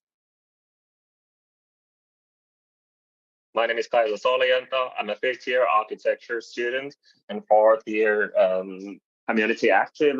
And now I will tell you why I should be the former of the board in 2023. Firstly, I have excellent group leading skills. As a chair of the Architect Guild, I have become a facilitating and a motivating leader. Regardless of the difficult pandemic years, I still had an efficient board, and I'm an enthusiastic and an accomplishing leader. Secondly, I have the administrative know-how. AYYE vice chair. When I was working as a vice chair, I have been seeing the chair's day-to-day life, and I have been a part of the leading sector. Good administration means that business is taken care of. This helps Repco also to work better and promotes student democracy. Thirdly, my knowledge of Aalto community. In all my student activities, the starting point has been a sense of community and multidisciplinarity. Thanks to my nice situation of being an architecture and a polytechnic student, I have a unique perspective on student life.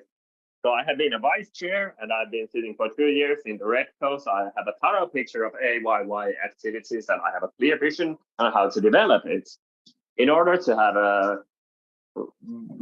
have life force in our student union, we need to have sustainability. My 3 key themes are social, financial, and cultural sustainability. Social sustainability. According to AYYE strategy, AYYE is a working environment which motivates and supports well-being. And this is the AYYE that I want to work in. In order to find this and reach this goal, we need to have enough resources for the well-being of the people at the office and also of our volunteers. As a chair, I would be doing this as a facilitating and encouraging and as a talking, or like as a leader with dialogue. Also, corporate connections are important. AYYE has the opportunities to give visibility to many fields that haven't been researched properly. Investments in corporate relationships are profitable. In Otaniemi, we had a unique social ecosystem based on different accommodation facilities and shared facilities that need to be available also in the future. Based on this vision, I'm the best choice as the former of the board for 2023. Thank you. Thank you, Gaisla. Next, we have 10 minutes for questions.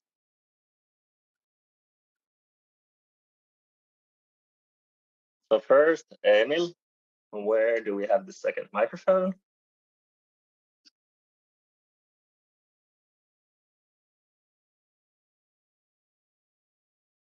The Finland from Baltic.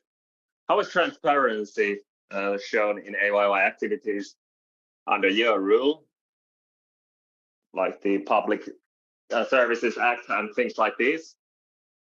Well, I'm not a legal expert, but I feel that in all its activities, AYYE,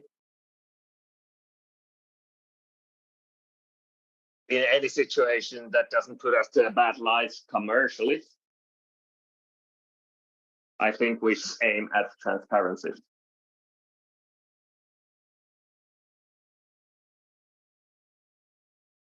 Then in the back row, and then Filman. Räsänen from Kultari. Räsänen, Kultari Rengas. Your answer to Kure's question, you said AYYE could help business students, subject clubs to find spaces equivalent to guild rooms in Otaniemi campus. How would you go about that? Also, the answer is in English.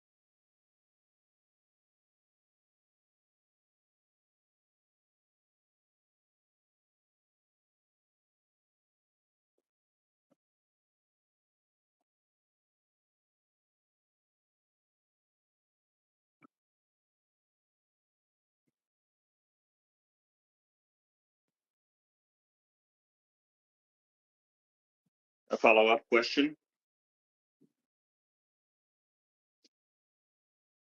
Then Thielman, and then Regge.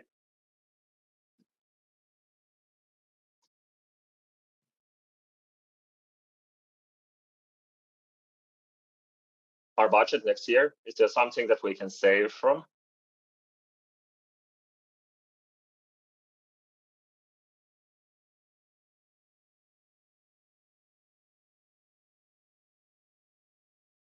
And if it's possible, what would you save from? This year, we have been already talking a lot about the basic pillars and concentrating on our core activities and getting rid of extra branches. And this is a path that I would continue on next year as well.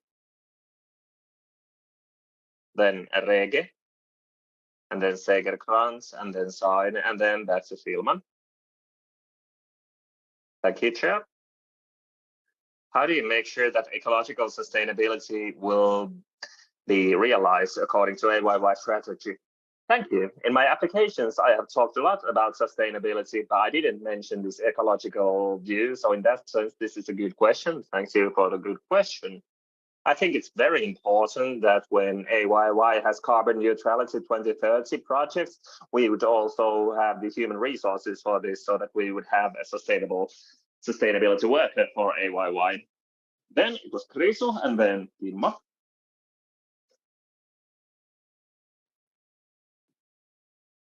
People always talk about their own values and visions in these choices.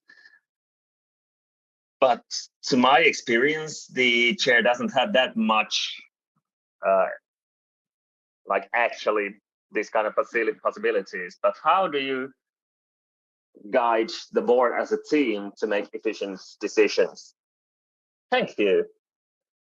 This is the thing that I've been also trying to highlight in my own operations and activities. So I am a good facilitator. I can give room to people and inspire and encourage people. So I don't always have to be the one to say the last word or to speak the loudest, but rather I can lead discussions. And through that, we can find out proper outcomes, and I can lead and steer discussions so that they would be, for example, efficient time-wise, and then let other people speak up more than me, and then myself be more of a facilitator. Then Kimmo, please. Okay. So, former of the board, what would be your counter candidate's best, the other candidate's best quality and your worst quality? Well, I think this is about the strength that Ida has in the volunteer field. I don't have such strong experience from there because I'm more come from a guild background. And then Emil's. Rege, could you please pass the mic?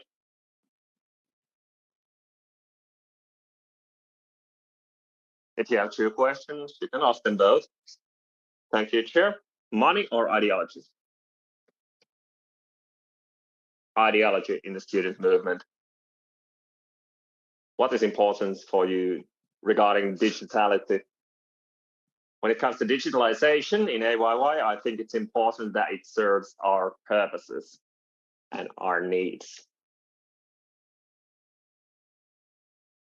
Saitku Luova. Informing the board that a representativeness, group activity, and personal skill. What is the priority in these three different qualities? I would say the first priority is individual's capability, and then representability, and then group skills. Then next from Pautsila, and then Stinter.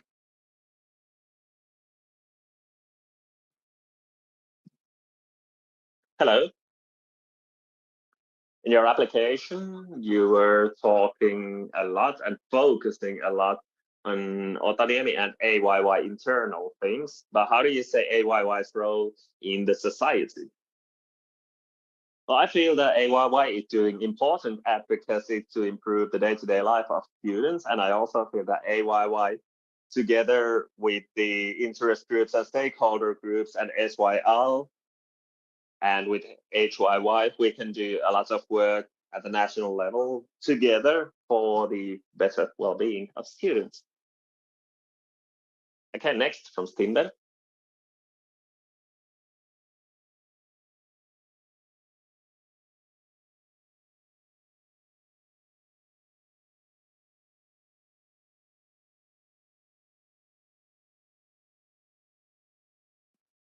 and the question is in English.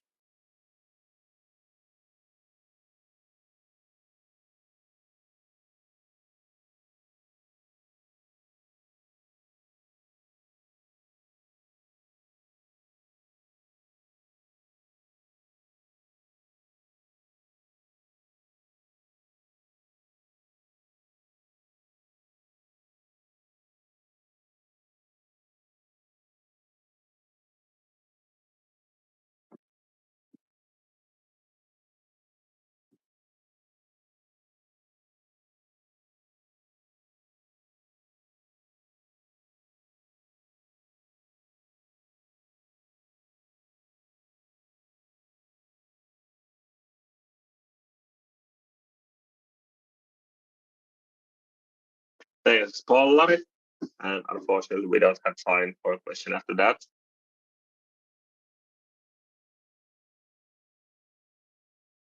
How would you maximize the students' feelings of ownership towards the student union and the campus? I think that this is strongly a question of communication. I am personally very proud of this community, and I'm proud to be a part of it. If you mean by this involvement, if you mean AYYE, what AYYE should do, I think this is a question of communication. Thank you, and then Spielman.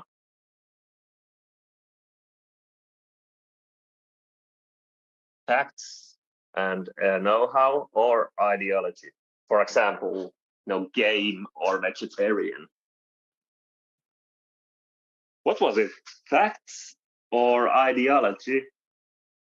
No, capability or ideology. So do you choose people based on facts or based on what they think ideologically?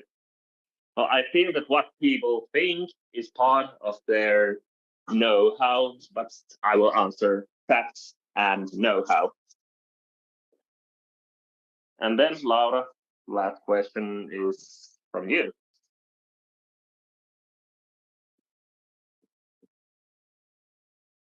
Thank you, Chair. I'll keep this concise. Kaislav, you mentioned the meaning of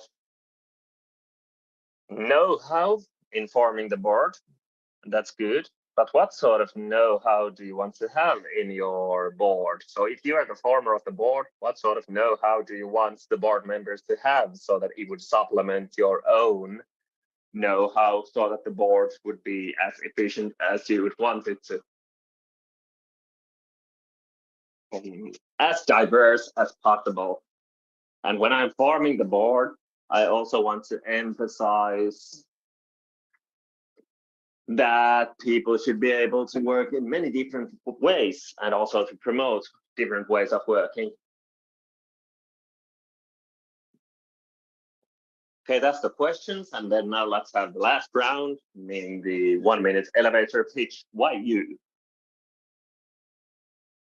3 years ago, I was sitting in a similar meeting as a newly elected representative, and the determination and the possibilities of advocacy provided by the student union had a huge impact on me.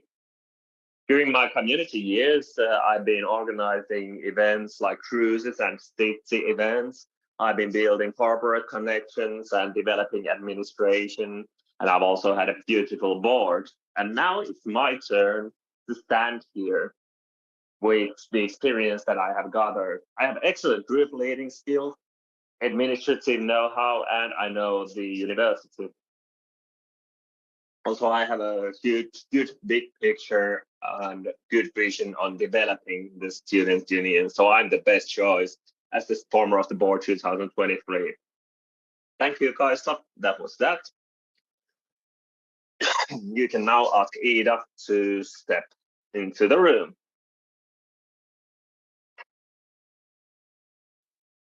And at this stage, Regelin asks that, can you get me a meme of me? He'd made a meme about me ringing this bell enthusiastically. Can it be shared? I say, go for it.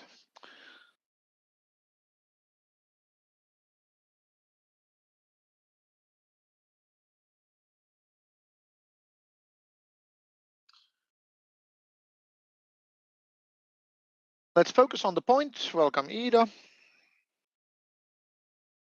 3-minute introduction.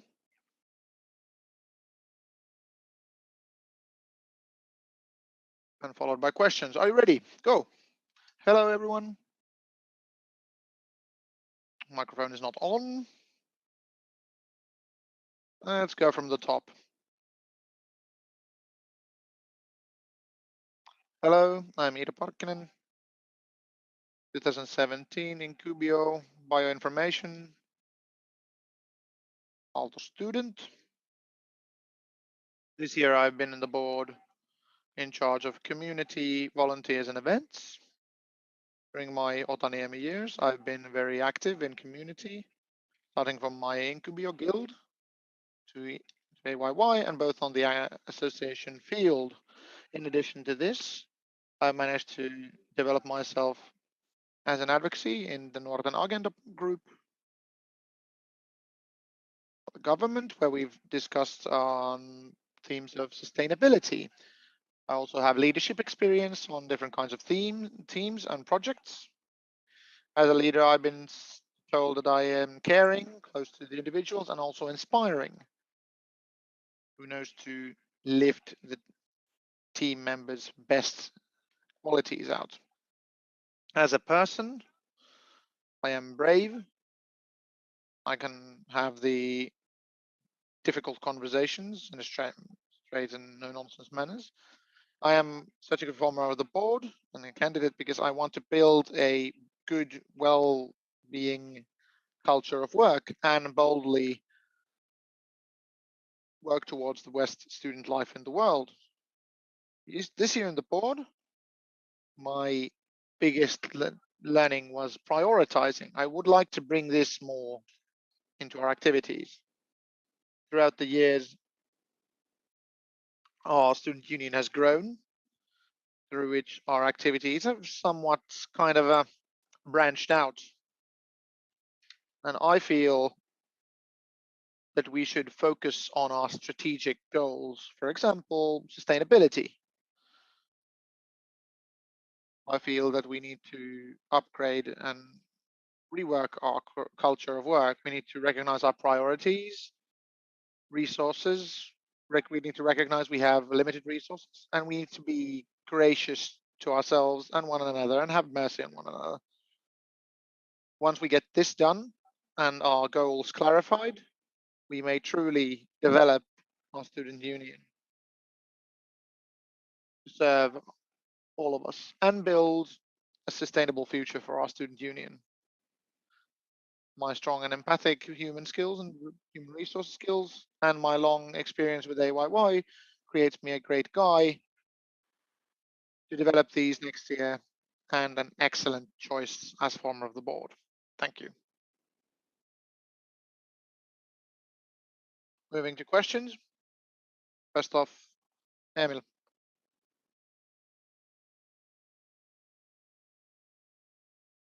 Thank you. How's openness seen in your year? This year, we've taken good steps through, for example, we have expanded our communications to Telegram, which is used by our member base very broadly, and have this communications field group news from the office, for example, and also in the meetings, and also talked about what we do at the office. And I think that's something that I want to continue with. All in all, in our votes, we've discussed about receiving the material on time, and that's something that we should focus on. Our members should know what their money is being used for. Emily had another question. I have several. So let's take other questions.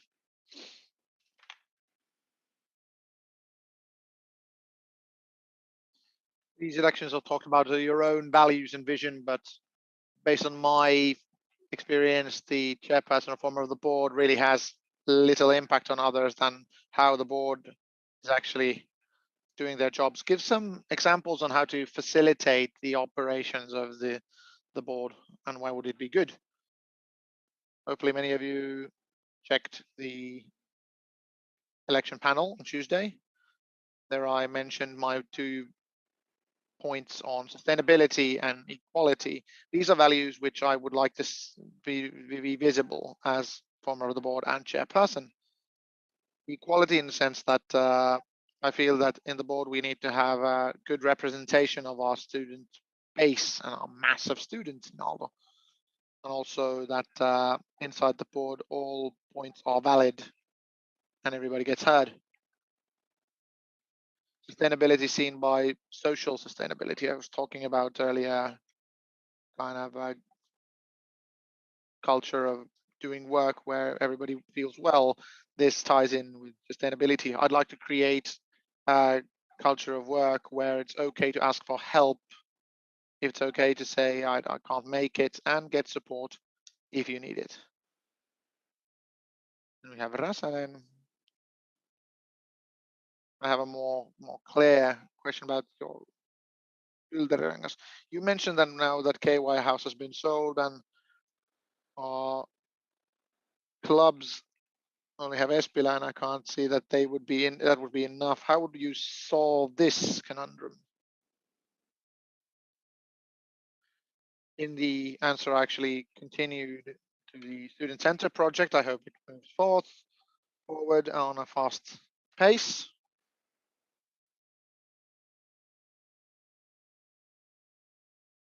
Also, I feel that it's very necessary that we look at our association spaces and actively discuss on what activities our facilities are used in. What are they being used for? And how do we actually divvy them more equally than we are doing now?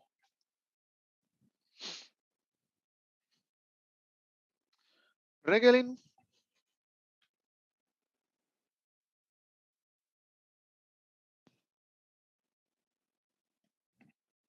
Thank you, Chairperson.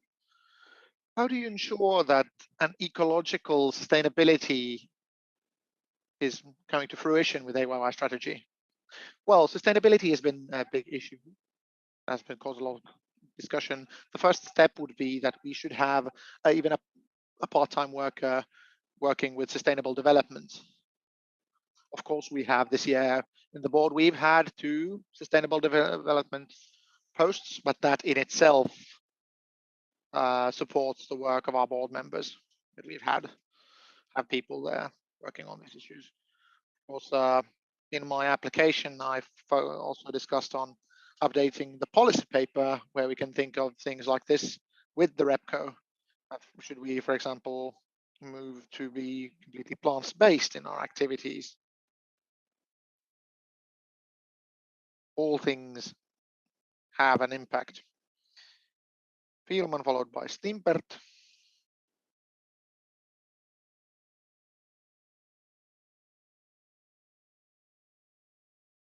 Digitalization, what's important to you?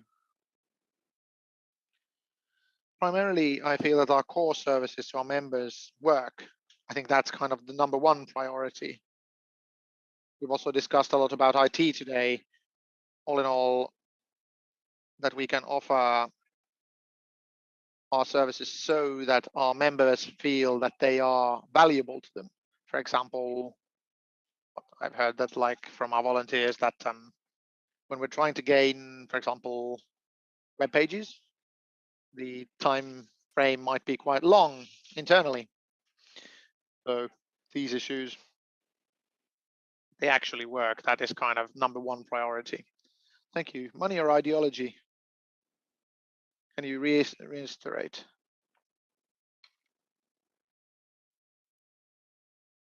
Not really 100% what's this to do with anything but money, facts / knowledge or ideology. So facts and knowledge versus ideology, or facts and knowledge. And then Ronja.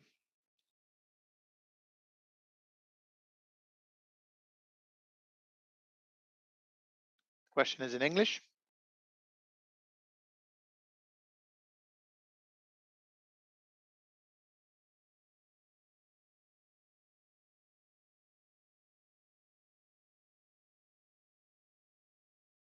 board will be available to like different types of students in Aalto? If it's okay, I can answer in English, or is it easier that you use the translator? Okay, I will use English. I think this year's kielipolitiikka, language policy, is one good step forward because in the language policy paper it prioritizes the I will say just kääntäjäresurssi, translator resources, yes, and I hope it will help us in the future. Yes, seuraavaksi Saikku ja sitten Blinnikka.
I truly wish that we would have more international students in our organs of trust, and through this that we could gain international students to apply. This just for the fact that international students are very underrepresented in AYYE currently. Of course, in this stage, I don't want to kind of how to form it, create a feeling that they're kind of a quota needs to be met. International knowledge is important, needs to be, but the fact that you have an international background and a knowledge of what's it like to be an international student, although is valuable to the board.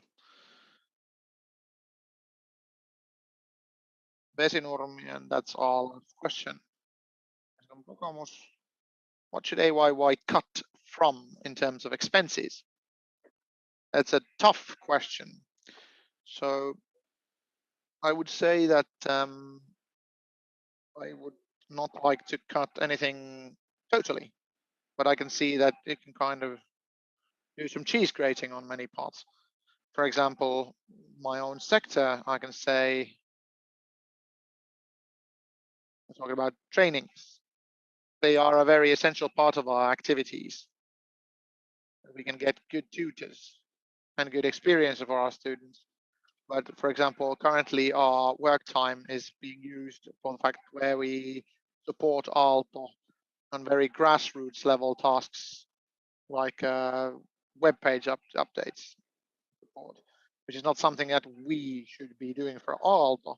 So kind of in this I'm meaning prioritizing the fact that let's focus on how do we support in these tutor trainings that they look like us without being kind of a sidetracked. Thank you. And most of all the answers. Next, we will move on to the last stage, which was the 1-minute elevator pitch. Why you? Yes, I've been in the Aalto community for a very long time, and the opportunity to develop our student union even better to serve us is something that's very important to me. My experience of Aalto activities goes throughout the pandemic years, so I have a very good knowledge of AYY's activities, especially the realities of the activities. Thanks to my leadership experience, I have a good touch on what is needed from a leader. And all in all, I see that the chairperson is a force that lifts everybody up. It's a long night. We've discussed a lot, but I'd like to reiterate one thing to you. I have worked in the community for long. That has a huge heart for this student union. That's my strength for this job. Thank you. And thank you. Next up, we will be moving to vote. And at this stage, we will close the stream and ask the non-voting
And we are live and back.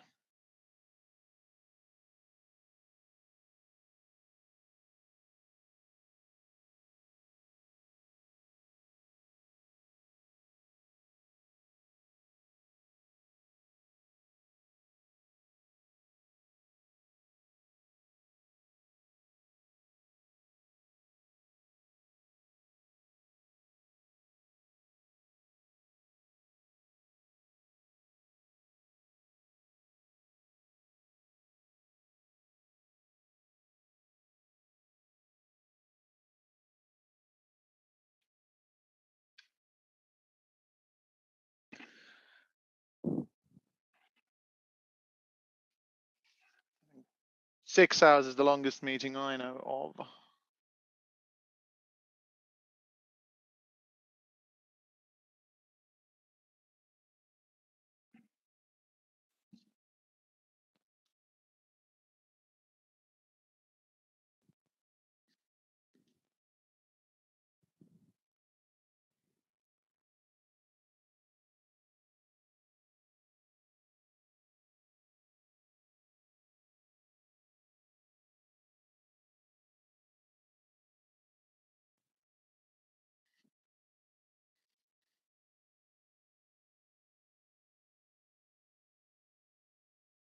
Let us continue.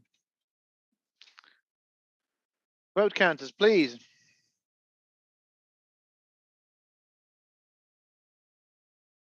$38 votes, 0 empty, 0 disqualified, and in the Aalto 13, 25. We have then decided that Representative Council decided to elect Ida Parkkinen as the former of the board.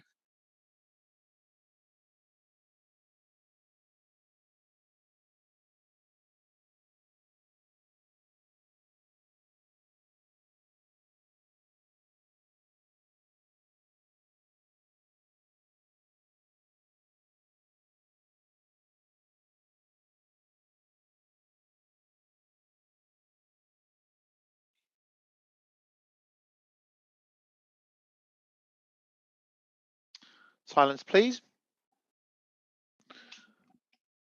I'm very got no words. Thank you for your trust.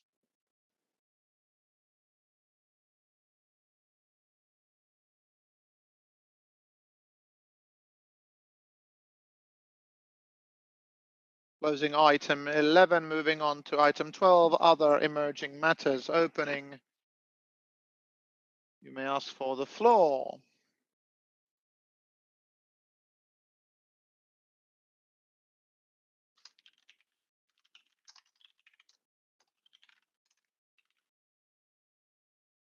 Thank you, Chairperson. During the meeting, I sent an email about a new committee. An IT committee will be in the next meeting. If you are interested in this, please. We have lots of issues which we should discuss. I would also like to ask Chairman Jodl that I heard that AYYE didn't pay support the kilo for its own mistake. Very hard to interpret because the, let's see, he's reading from a chat board. As from the Secretary General, that is this a real thing or is this propaganda?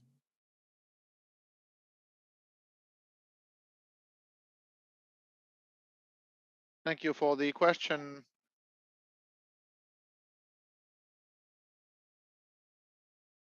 But now that it was questioned directly, this kind of case where out of pure spite and evil we would have not paid has not happened to my knowledge, even though I know a case where an unmentioned guild did not give the required documents regardless of what we asked, and based on this they were not given the grant. I don't know if these two things are correlate, but this is the information I have.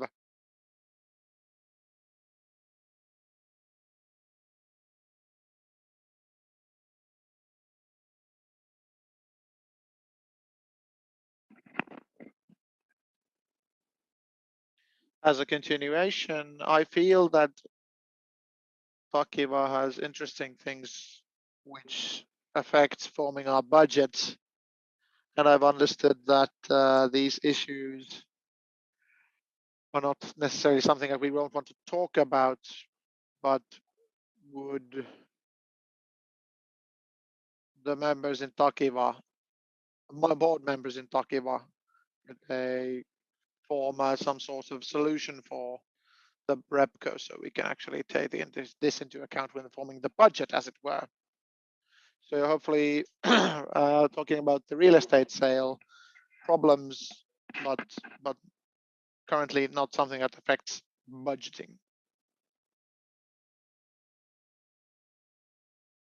Any other requests for the floor?